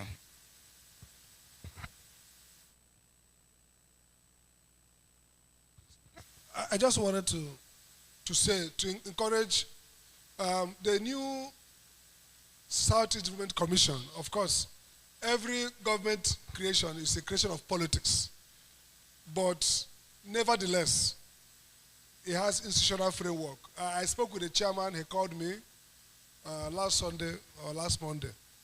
He sounded very committed. I intimated him about some of this work going on. So I want to encourage our leaders to take it up. He sounded very committed. I gave him some head up. Emeka Nwogu of the council, and the MD too. They reached out to me yesterday. I think they are doing clearance yesterday. So the MD is a young man who has been involved in all these transactions. So I think we shouldn't relent. Many of our leaders are angry because the Southeast intellectual technocrats business group have done so much work. So much work. But the problem is that the political leadership has failed to drive these things. But I want to say that we shouldn't be discouraged. Maybe we should be more strategic in our engagement and less I know it all. Probably we need to now be a little bit foolish, quote unquote, to allow them commit. And I think the one about infrastructure, electricity, and rail, because some of the states have been working on it, and the federal government is also keen about it. So I think we should, just to say that already they have given some intimation that they're willing to work with this platform by the time you finish. Thank you. Okay, good day. I think there are, my name is Charles M.M. Bolo again. I think there were a few questions related to our section, which is ICT. There was a conversation around the poor network infrastructure or poor telecoms infrastructure and how it's affecting talent in the region. I think we touched on it. It is very important that we also begin to produce some kind of end user feedback directly. I know in the Southwest there's a lot of that comes out in terms of communication. Social media is also becoming a powerful tool to send messages. But the fact is that we do have very poor telecoms infrastructure. A few years ago, Enugu, for instance, was a big infrastructure point for telecommunications with Nitel base here. We used to have the internet exchange point. I don't think there's anyone in the Southeast at the moment. And I think that there's also concession given to a Southeastern illustrious son to enable the interconnectivity of fiber across the Southeastern region, which is several years old and hasn't been implemented. And those are the things that we need to call to bear. But I want to ride on the SEDC hope that is one commission that brings to bear an integration. The political class has been unable to come together. I mean, the 5 Southeastern governors, we've not seen much of integration at that level. So maybe the SEDC can help to bring such projects that connect the region a bit better. Then there was a question around the fact that startups in the Southeastern region are unable to raise the kind of funds we see out of Lagos. First of all, Lagos is, we've led, a part of the hats I wear, the chairman of the board for an organization called the Innovation Support Network. It is a national network of innovation hubs, 208 of them across 30 states of Nigeria. There are many innovation hubs in the Southeast today, but limited activity. And I would implore us, those of us that are playing in this role, supporting startups or digital ecosystem, to be a bit more vocal, to also appear at the right tables when the opportunity presents itself, to be less antagonistic, but more, we should keep proposing what we expect rather than complaining of what is not. I will bring it also to even the federal government intervention programs, the 3MTT program, for instance, the policies that have been implemented. The Nigerian Startup Act, I know they were here last week or 2 weeks ago. I didn't see quite a few of the players I expected to have seen in the room. I wasn't here myself, but I looked through the pictures, and I think we need to appear more on the tables. We need to apply for the monies that are voted for us. I know that they had the sci-fi program from the CBN. At some point, the complaint was that there was no activity or limited activity from players in the Southeast. They don't apply. They don't believe. They don't engage. We did, working with, I can't remember the young man's name from CBN at the time, we arranged a webinar, and he had the opportunity to share how people can participate. Little came out of it. So I say, whilst I'm not saying the problems don't exist, we need to step up more. And then the final point that was made was on why there's the $100 million and more being raised from here. If you don't build quality startups, you don't have access to early stage investors, people that believe and put in money without wanting to own 50% of their business day one, or commanding the MD to come to their house at 7 and report. We have to educate our high net worth individuals. We have to find the right kind of money. We have to find matching funds from our government. Government cannot be left off the hook. They must put down money. And then putting all this together will enable us build better startups to be able to get the kind of results that we're looking for. Thank you.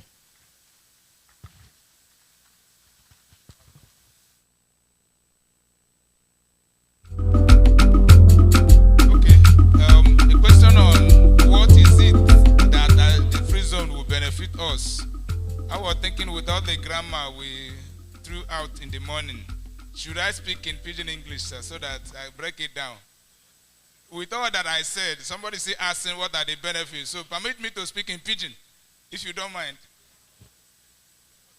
Then the second question is on our contacts. On our contacts, am I allowed to dictate my number? If I'm allowed to, please get ready to take my number. But even at that, in addition to me, this my Oga who facilitated a program for the agricultural people is also my colleague in the office. So when you reach him, the man with red cap, Austin Onyekwelu.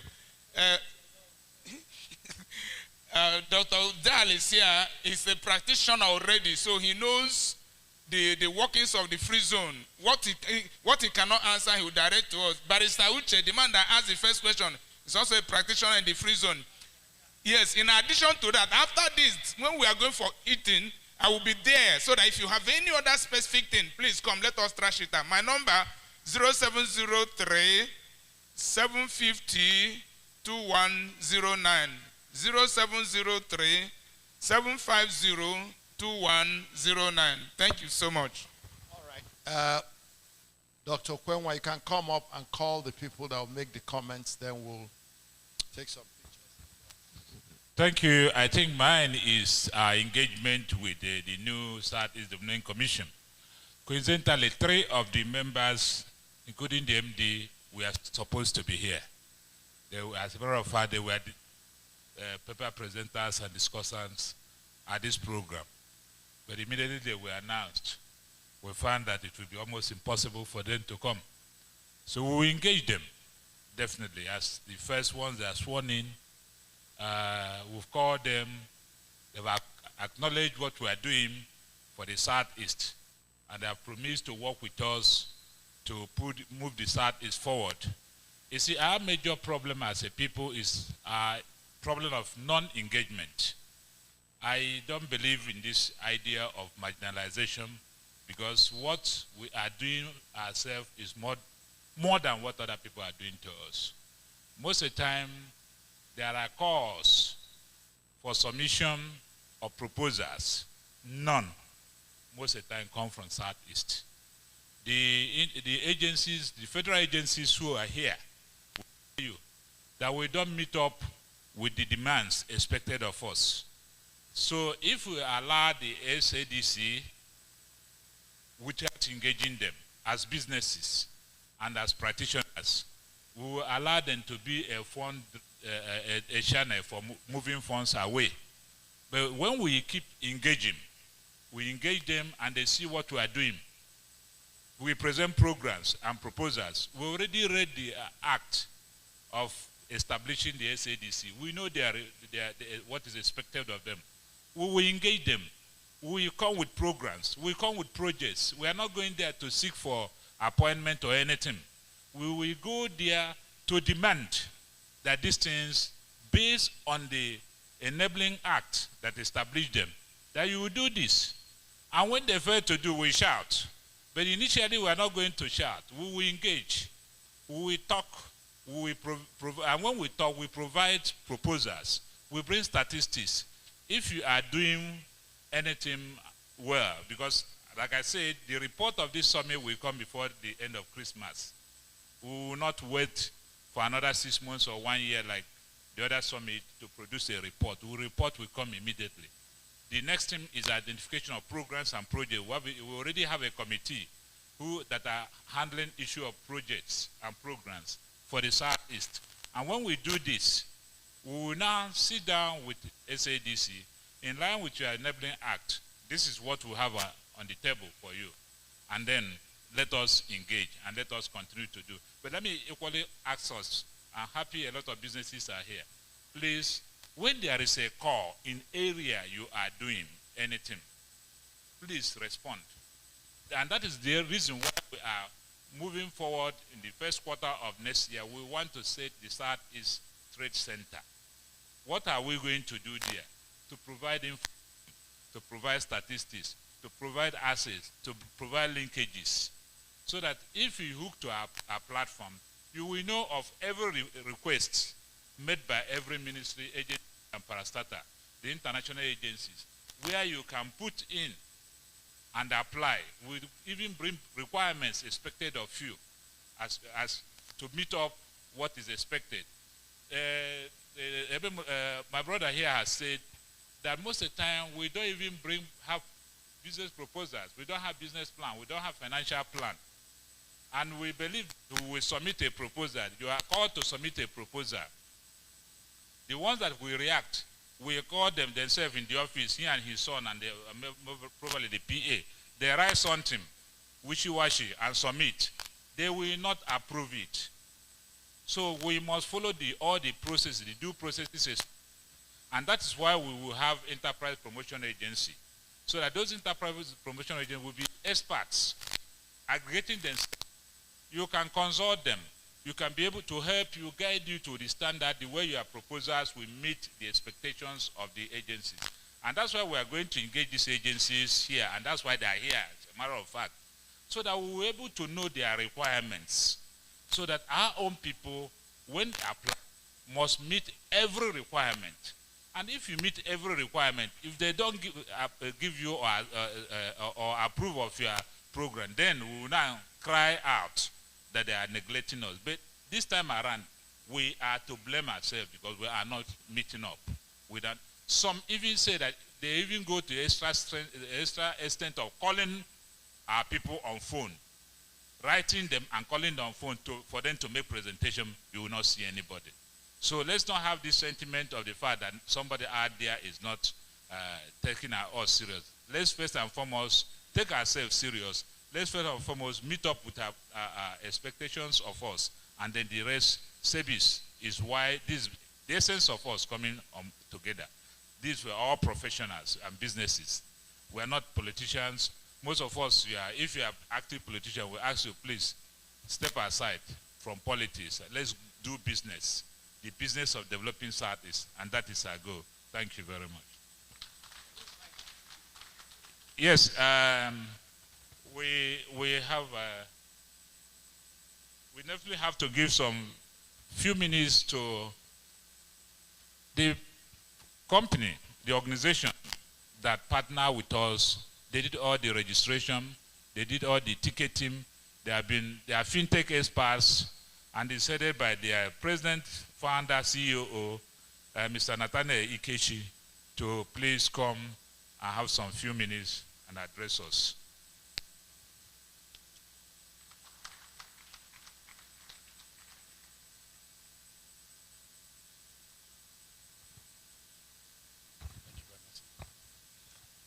Thank you all very much. Good afternoon, everyone. Thank you all for making time out to be here. And thank you to SEBIS for giving us the opportunity to ticket this event and make the registration seamless for everyone here. Let me use this opportunity to officially recognize the executives here and also to stand on the existing protocols. It is an honor to stand before you today as the Southeast Business and Investment Summit to present our company, which is Reliable Funds, which is a fintech company and an event ticketing company. Southeast Investment Summit is a gathering of innovations, people with great opportunities and progress in our region. I'm here representing firms, an emerging force in fintech landscape, which has a 365-degree solution platform, not just as a company, but as a game-changing solution. In Fonzie, what we're trying to do is to reinvent the way we use finance. reinvent the way our people trade. And just to take us through a memory lane, I would like to share my passion and what necessitated my idea of starting this fintech. We cannot recall when the government introduced the cashless policy. That policy was what inspired me to start this fintech journey. When thinking about it, the first group of Nigerians that I thought about was our traders and our market women. How can our brothers and sisters adopt cashless policy without the intricacies and challenges of technology? How can our local transporters adopt cashless policy without collecting physical cash when everyone else wants to pay with a payment transfer? Also, how can we have a customer service that cares for the customer? I look around, most complaints that many people have with other fintechs is customer service. That is not good enough, that is not catering for them. And also think parents and businesses that perform cross-border payments. How can they be able to do that with ease without having challenges of sending money across the border? Yes, it's easy to send them back in, but it's not that easy to send them out. So these are the solutions that we are looking at. So today I'm proud to announce that Funds mobile app will be live next week, and it's going to be offering a suite of financial solutions. Users can now access services ranging from money transfer, bill payment, and ticketing. The ticketing is what you saw today. We were able to do that for you, but you can do that for yourselves. So any organization, anybody, any organization can go to our website or to our app and book an event. If it's a free event, it's available on our platform for free. And if it's a paid event, we have a competitive rate compared to others. But we have so many services that makes it easier for you to use our platform. But at the same time, you are able to use our fintech services, all in one platform. At Fonzie, our vision is clear: to lead with innovation, provide unparalleled financial services, and create an ecosystem that empowers individuals, students, communities, and businesses to thrive. We are more than just a fintech company.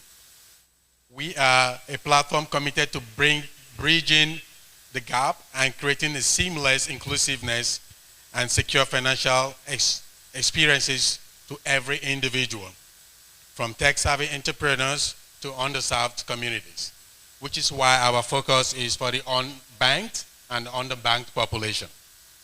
And some people ask me, how is that possible when some of them don't have smartphones? Our technology, we accommodate those that don't even have smartphones to be able to make transfers and receive payments. Equally significant is that our Fonzie Microfinance Bank, which will be fully operational shortly, is domiciled here in Enugu State.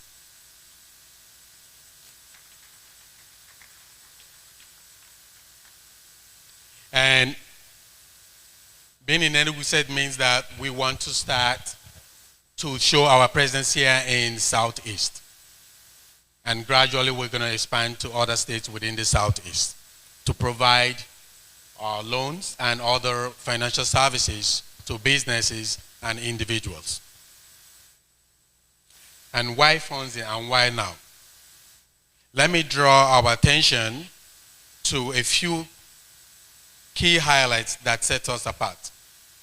One of them is comprehensive and progressive strategy. Fonzie has a multi-phase rollout plan. We have launched phase 1, and which is the services that I just described earlier.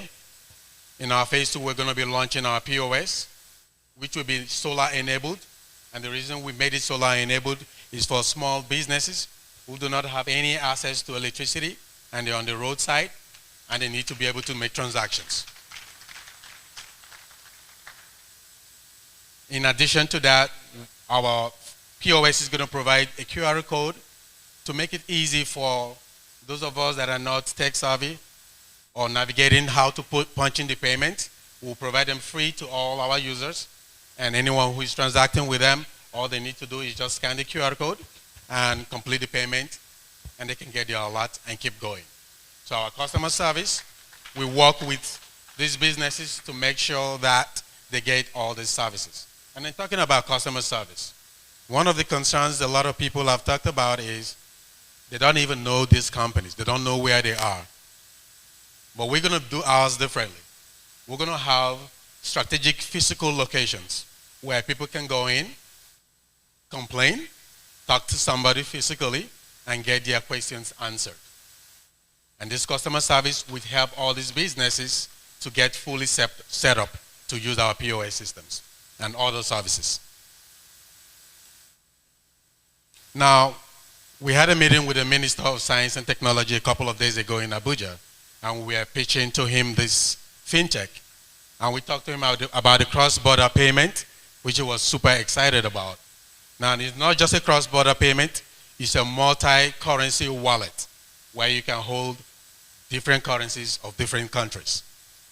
And what we're looking at is how to create an ecosystem of financial transaction between the African countries on our platform, where you can trade with them in their own currencies without the hassle of thinking of how to get them their CDs or the other currencies they use. Now, if you can permit me, I think we have the medias have a little clip that we can show of our product that is going to be launched shortly. So media team, if you can roll the tape, we appreciate that.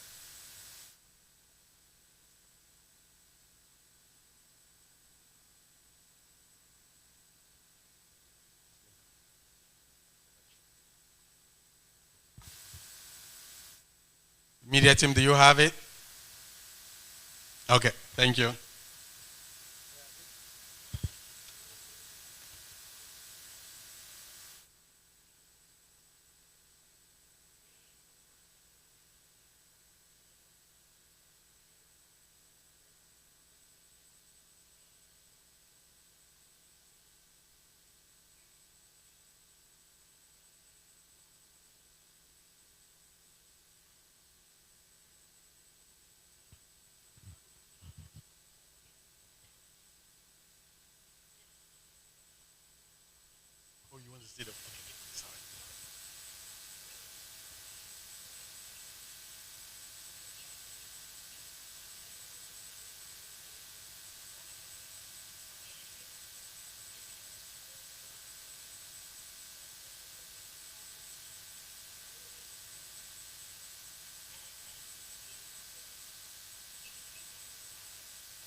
Thank you all very much.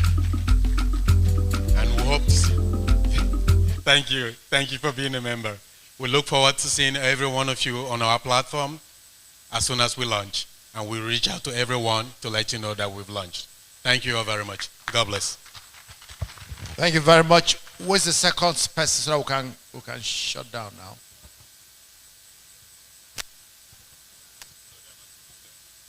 Yeah, thank you very much. The second person is just a minute. The Maduka University is launching their business school, and they want to use this opportunity to inform us of what is out there in the next few days. I invite the Vice Chancellor of Maduka University, Professor Charles Obologo, who is here being represented by Dr. Dan Oshi.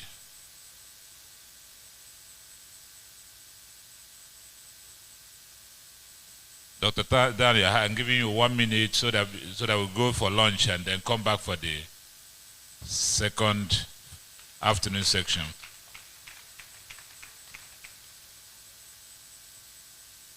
Thank you. Good afternoon, ladies and gentlemen. I also stand on the existing protocol. I'm here representing the Vice Chancellor of Maduka University, Dr. Charles Ogologo. He was supposed to be here, but an accreditation panel will be visiting the school tomorrow. So he's working on to ensure that every arrangement is put in place. Please, the control office, if you are ready with a PowerPoint presentation, just 1 minute, 2 minutes presentation. Maduka University, as a way of introduction, is a premier entrepreneurial university in Nigeria, which was recently approved by the Federal Executive Council and then licensed by the National University Commission, NUC. We currently have about 1,200 students in 21 departments approved by NUC. The university started October 2023. We just recently celebrated our first year Founders Day on the 23rd of November this year. We are not boasting, but so far it appears that Maduka University is one of the fastest growing private universities in history. It has never happened that a private university started anywhere in the world with over 630 students. 632 students were matriculated early this year. And so far, in this year's admission, we have about 620 students already registered. We are looking forward by that close of the 2024-2025 admission, we'll be having about 800 to 1,000 new students. Our mission, who we are, our mission in Maduka University is, excuse me, the PowerPoint is here to come up. Afia TV, please help us. The vision of Maduka University is to be the world-class student learning that embodies academic excellence with research, innovation, and entrepreneurship development. And like I said, Maduka University is a premier entrepreneurial university. What makes us unique is that every of our undergraduates, you have to come up with at least 3 certifications before you graduate. Apart from your normal university degree, you're expected to come up with a proficiency certificate either in AI, website designing, fish farming, crop production, any of the skill areas. We have 21 skill areas, including drone and drone technology. We are currently around partnering with Malawi University of Science and Technology.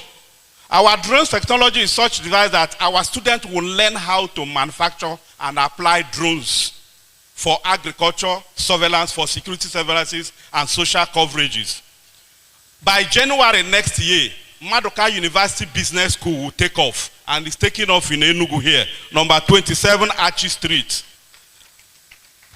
We are starting with 4 professional development areas. We'll be doing our executive management training program, executive certification program in entrepreneurship and new venture creation. It's a 3-month certificate program for those who want to start up, learn how to start and run a successful business in Nigeria. Our CEO, our founder and the chairman of Maruka University don't need further introduction. He was here yesterday.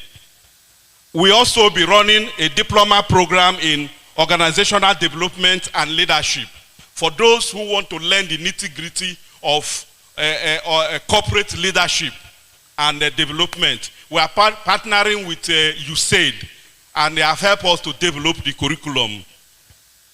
We also be running a diploma program in business growth to train people to become business growth managers. This course is not done anywhere in the world. We have designed a curriculum to train people to become business growth managers. Just like you have accountants, you have human resource managers. We want to train people to become business growth managers. What you do is you help the company to grow from stage A to stage B to where they intend to be. Then the next one we are going to do is business analysis. We are running a diploma program on how to train people to become business analysts. You'll be able to look at diagnose businesses, look at the problem facing a particular organization, and then profile solution. Then we will also be running some management training program like Business Incubation and Acceleration Center, all in Enugu here, where we'll help you to hone your business idea to ensure that it is marketable and profitable before you launch your business. We will also be doing business diagnosis and analysis. Then one important thing we'll also be doing is transgenerational entrepreneurship, where we'll be teaching people will learn how to ensure that their businesses do not die after the founder dies, and our businesses move from generation to generation. It's a special area that we are focusing on. Then finally, we are also going to be helping SMEs to what we call investment readiness training.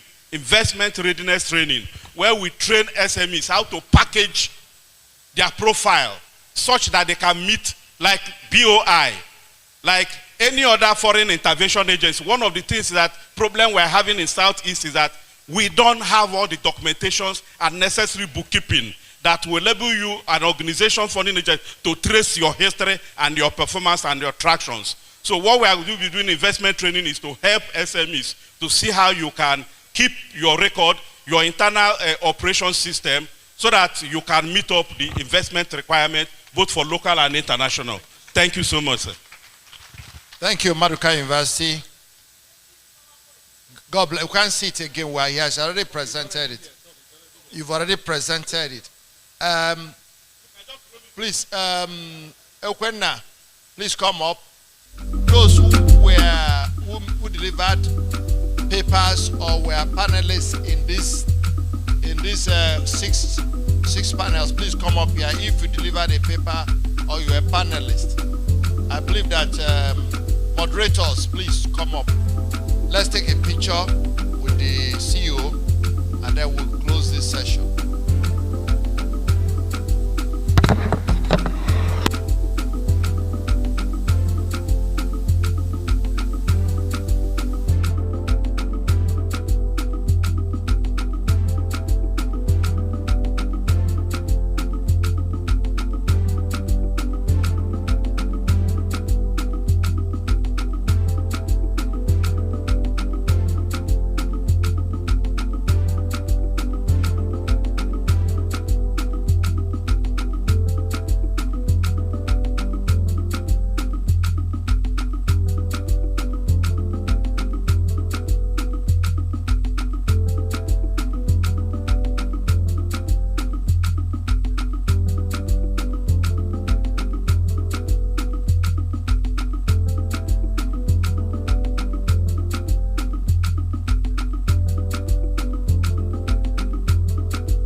you so much. When we are breaking for 15 minutes, right? MC, please come so that we can break and go for come back.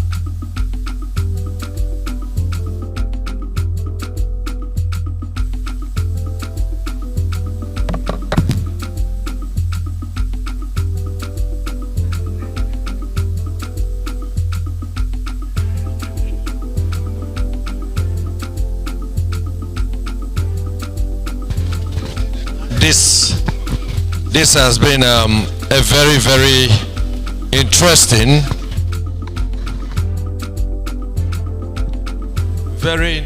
and a wonderful session. We must all agree. Before we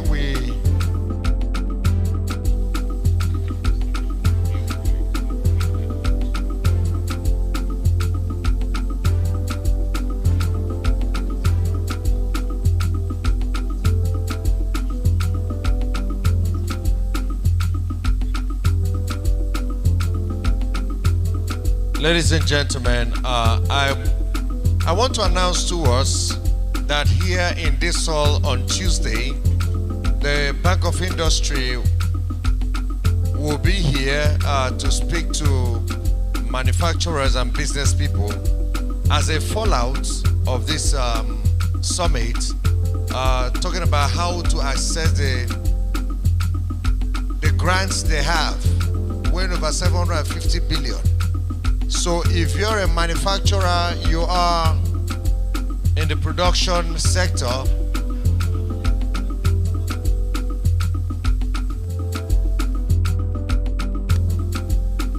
so make yourself available in this hall by Tuesday 9 a.m. Like I really told us, it is no longer an academic thing, it is an action thing. So be here by Tuesday 9 a.m. I also want to tell us that Lion Business Park, which is one of the sponsors of this summit, will be taking us tomorrow. Very key. You have to be here to see what Lion Business Park is doing. The session is not ended yet. Please, let's have our seats. We have not ended this session. Please, let's have our seats. A group of inventors of the Southeast are here. They have a very short presentation. Please, where's Prof? The Southeast inventors, they came with a lot of things to show. They have their drones and all that. Please, multimedia, if you can help us, can you play their presentation? The Southeast inventors, please, can you play their presentation if you have it?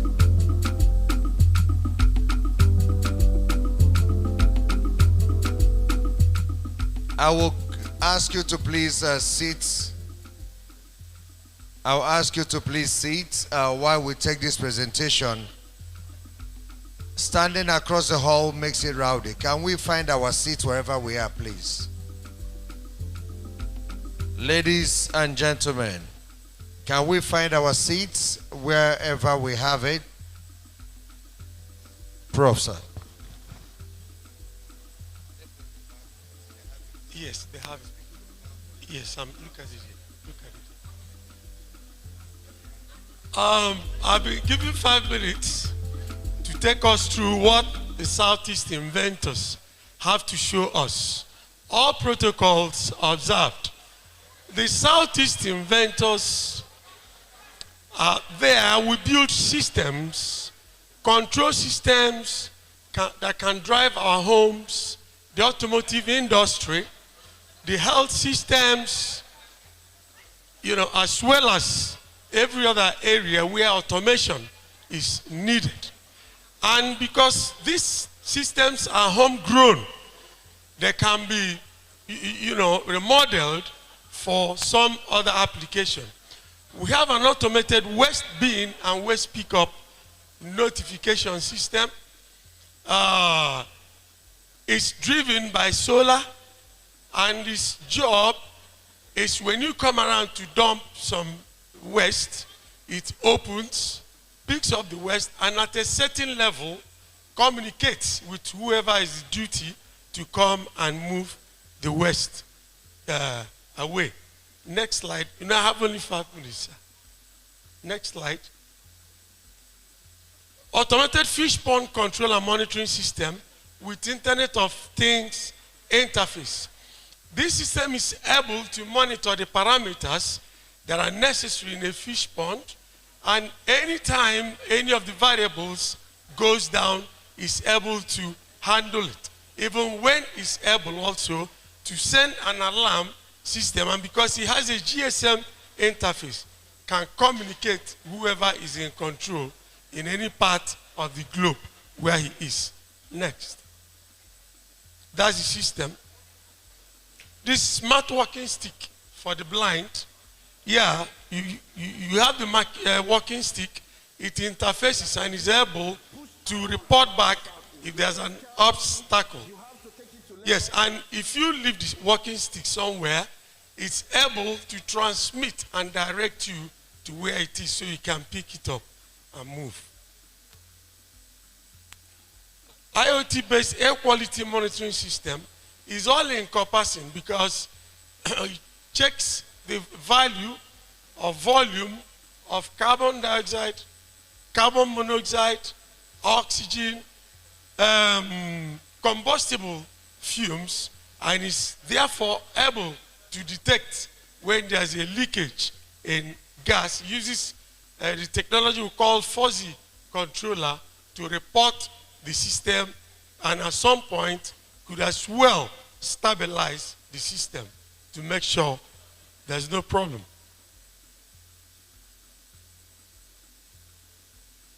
This remote controlled quadcopter is a drone. We showed it physically yesterday. The good thing about this system is that it has a GPS, so it can go to a location and come back. In the process of going to a location, it can be modified to pick up packs or whatever back to where it was sent from. We could actually turn it on here, but anyway. Okay, this one is smart solar inverter with IoT interface. Because we built this inverter, what we're exhibiting here is 5 kV. In fact, that's what we use to charge our laptop. We can modify this to give us up to 100 kVA, which means it can support an estate.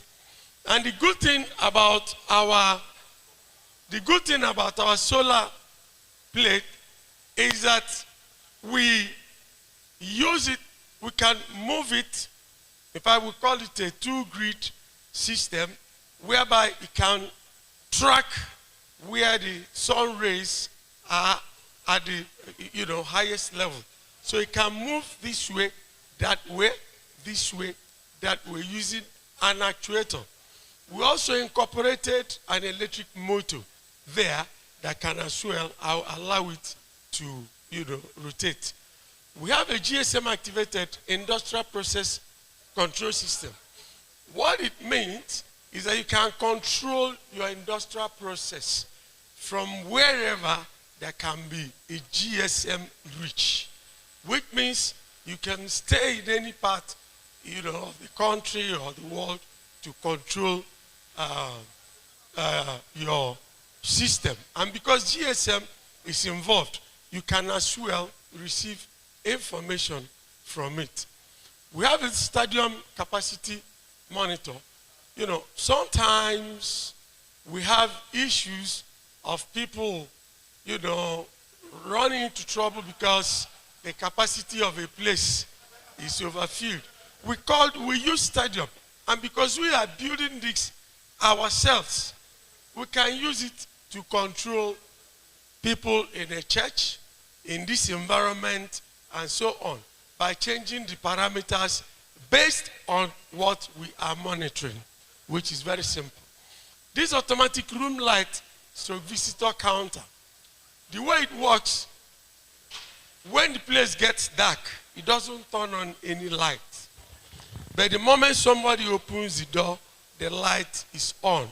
As more people are entering, the light remains on. As you start going out, it starts decreasing. But the issue is that it turns off this light the moment he finds 0% in the place. We have an intelligent T-junction microcontroller-based traffic control system. It's not just for T-junction. We can modify it for any junction. What does it do? It senses the number of vehicles, before he passes. And the number of vehicles determine the timing he's going to give. Sometimes there's no vehicle on a lane, but the green light shows. Whereas traffic is, built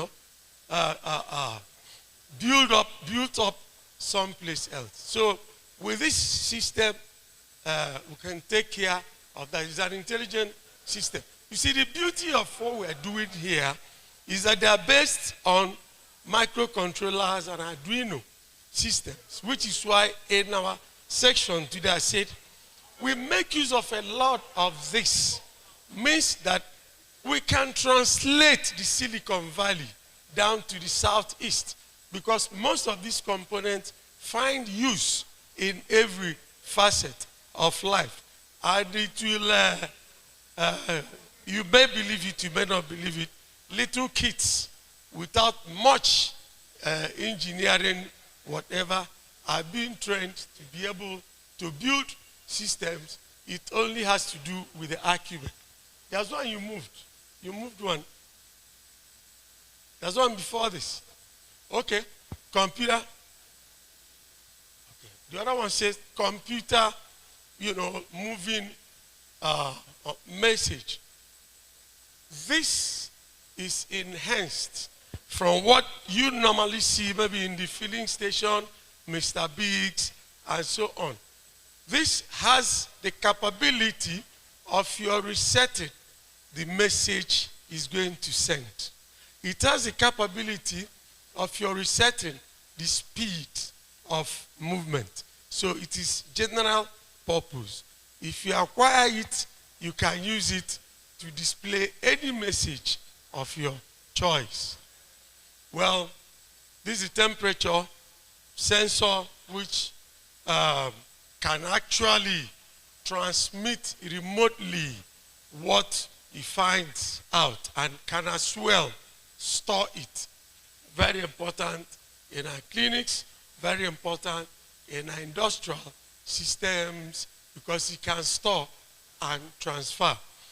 Automatic water level detector with alarm, you can set the level you want that reservoir to control liquid. You see, we call it water. It may not really be water. It could be any liquid. It could be a fuel or whatever, depending on your need. But it can control the system. Now, this is a fire alarm. Though we've gone beyond this fire alarm, this detects fire. We've gone beyond detection of fire. It detects smoke. We've gone beyond detection. It can trigger what you use to quench the fire while giving a signal to whoever owns the place, wherever he is, because it's interfaced to the GSM. Hand gesture controlled wheelchair with obstacle detection and avoidance functionality. On a wheelchair, you can use your hand to let the wheelchair navigate you. We've gone beyond that. You can as well, by speech, left, right, straight, control the movement of the wheelchair. There are a lot more projects whose pictures we couldn't put in here, industrial water boiler, and so on and so forth. We'll try to put that a brochure on that. Now, the innovators went beyond hardware to go into application software.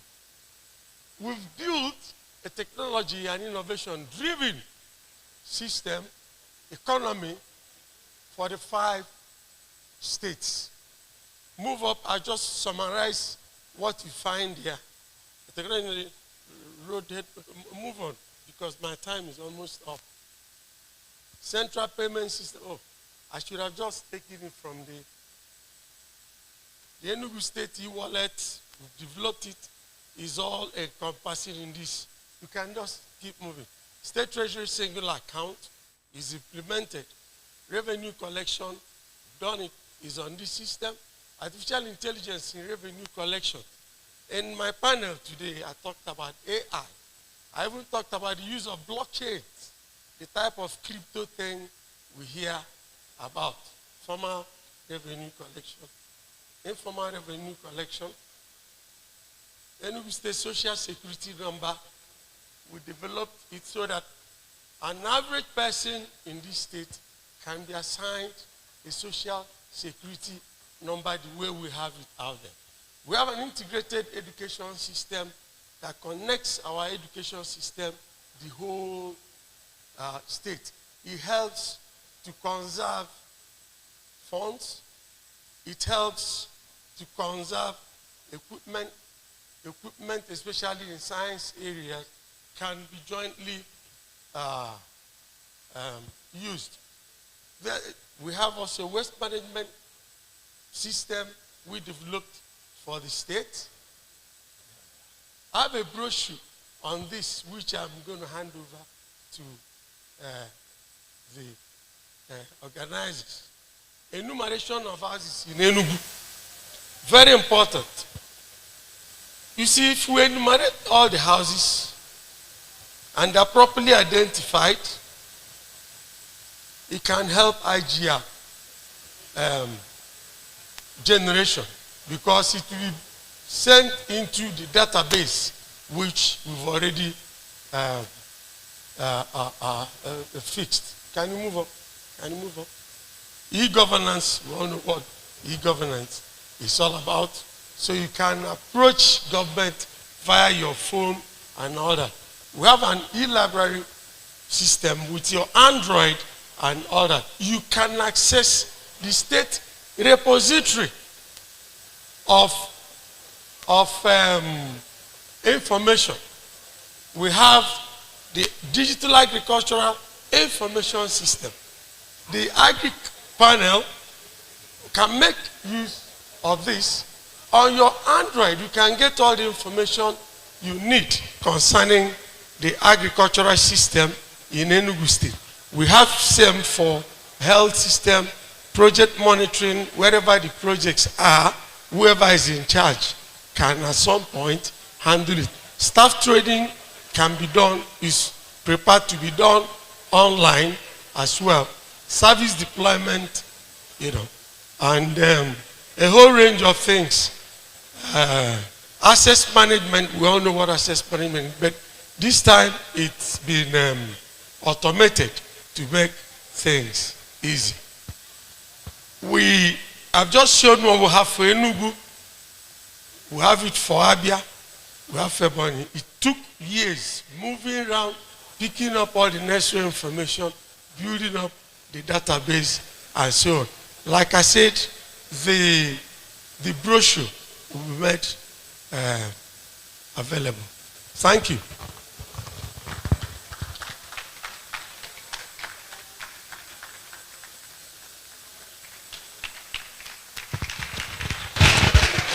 I was expecting a louder applause.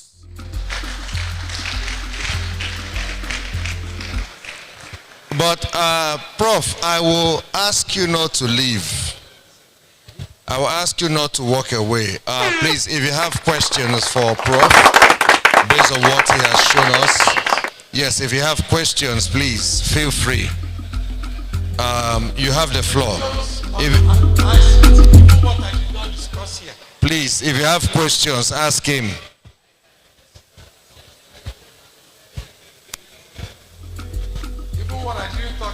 If you're in the manufacturing, you're in production, and you think there are things that you may wish him to talk about, feel free to ask your question.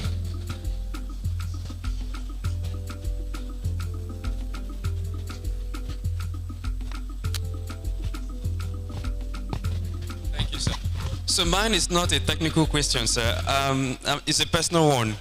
So I'm just curious as to why at your age you are discussing IoT, Internet of Things, you are discussing blockchain, AI, and all of those things. I'm just curious as to some of the things I'm not even interested in as a young person, that you are still interested in that as an aged person, so to speak. Because some of these technologies, some of them are just new, which means that at your formative years they weren't there. So how are you able to keep up that your curious mind to keep interested in stuff like this, to produce innovative technologies like this, sir? That's a good one. And I believe it will make, motivate people that all is not about money. You can have some service you can give people. It takes your time. It even takes your money. Actually, I started this in 1985. In fact, one guy, when I mentioned Aztec series of computers, when I said I was part of it, and a good project, so I've been serving in engineering. That's why I left ASU 2000 to start engineering for the Michael Opera University of Agric. And most times I discover I have to do it alone.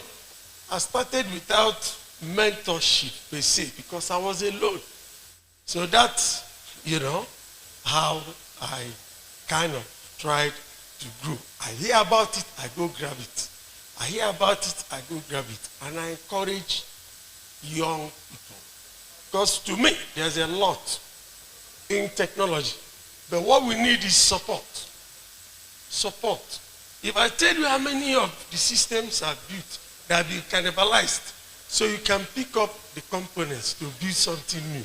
You won't believe it. And it's demoralizing. But some of us have refused to quit.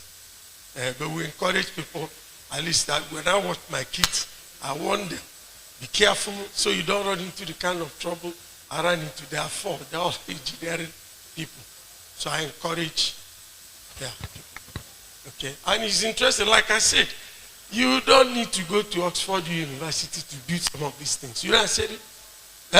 With a school cert, we can take you, you can move on. It's no longer as difficult as it used to be mid-80s when we went into it. So now it's just, it's something you can pick up in a few months. Other questions?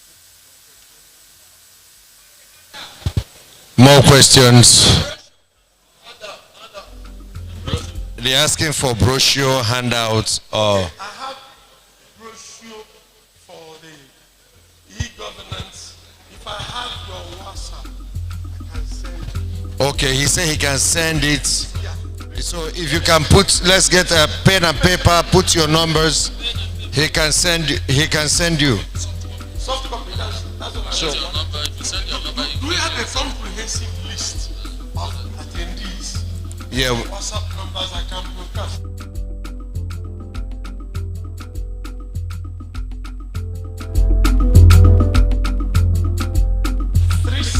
Take it easy, they are not as fast as your computer.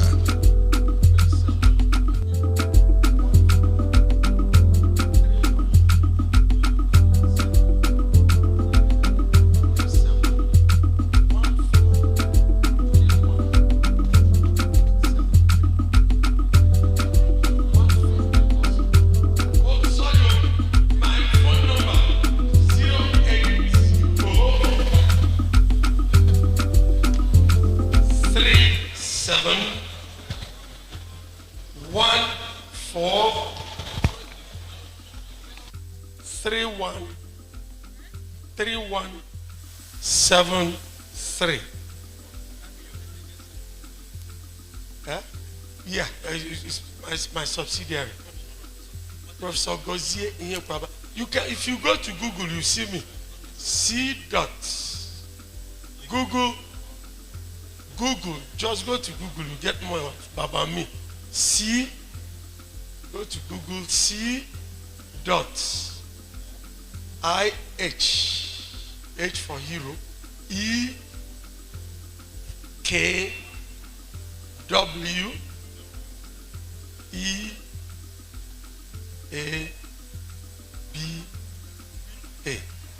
Inyekwaba. C. Inyekwaba. If you go to Google, Inyekwaba. I-H-E-K-W-E-A-B-A. So feel free. I want to learn so that I can improve on what we think we have.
Right now I feel inside to my toes. You gon' exactly how I am breathing. If I do for you, I don't really give up. If you do back for me, yeah. That's my Father, the Almighty. Him provide me with everything I need, and Him guide me and protect me from all my enemies. Yeah. That's why I said, oh Papa, ooh, you are the one that I cannot mess with. I said, oh Papa, ooh, you are the one that give me what to eat. I said, oh Papa, hey, make me the man I be and you stand me on me feet. If that is the reason why I am crying out to you right.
contagious. And leader says she got the same effect on all of us. So don't be fooled by the sound of her laughter. So be sure before you stand beside her. Cause automatically all the men will turn to side. But they came what you do. Fun, yeah. Survival of the fittest when it's time to woo her. It's always like a war around her. And what's good for the goose, you know for sure it's good for the gander. She put some kind of voodoo or a spell over me. Cause she know exactly what I want and what I want to see. Always says the right thing like say she knew what I want. Please, can we sit down? Can we please?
Good afternoon, ladies and gentlemen.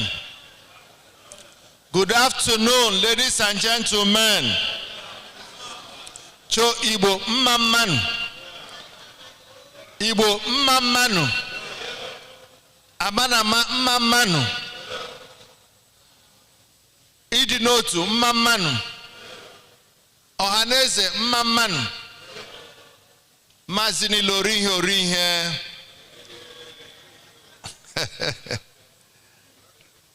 I want to thank God that we have had a very wonderful day up till now. And I believe that it's been productive. So we're now moving to the second session for the day. And I'm trusting that God will make it as productive, as enjoyable as the first session, morning session, and so we can get going. This afternoon we have 4 panels. Panel 7, which is on finding the ingenious ways to security management in the Southeast.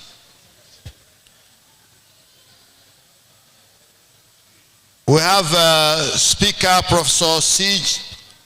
Jaja Nwanebo. Our moderator is Dr. Ifediora Amobi. Panelists are Chief Barrister Sam Otoboeze, Professor Ofonze Amuchiazi, General Chris Eze and Cornelio Abara. Panel number 8 is financing the investment and business development in the Southeast Nigeria. The speaker is Professor J.U.U. Onwumere. Moderator is the CEO, Dr. Ifedi Okwena. Panelists are Omar Idikakalu, Ken Opara, Professor Shegun Odubeson, Engineer Nathaniel Ikechi, and Daniel Oku. Panel 9, instituting the Southeast Investment Fund Portfolio for MSME. Speaker is Ezioku Nwafo Rizu. Moderator is Honorable Anna Yoago. Panelists include Mrs. Nneka Enwereji, Ambassador Joseph Ayalogo, Sir Emeka Mbaga, and Dr. J. Ifeanyi Ugu. And the panel number 10, promoting governance and establishing workable partnership for Southeast development. Keynote speaker is Obi Asika. Moderator is Barrister Sam Obu. And the panelists are Sir Emeka Innocent Mbaga, Dr. Emeka Nwosu Chima Christian, and Engineer Charles Emembolu. So we have 4 panels. Panel 1 will be at my right. Panel 2 here. Panel 3 here. Panel 4. That is 7, 8, 7. Where is this governor? Where is that governor of Edo State? The governor of Edo State. 7, 8, 9, and 10. 7, 8, 9, and 10. So, because only my God, his own panel, we have actually 45 minutes or maximum 50 minutes for the panel work. Please quickly aggregate at your panel and let's start work right away. 50 minutes to go.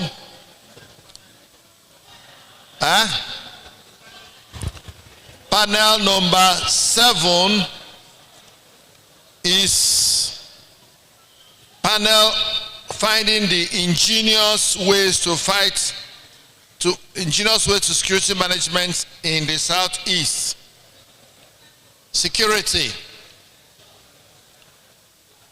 Panel number 8, which is here, is financing the investment and business development in the Southeast. Then panel 9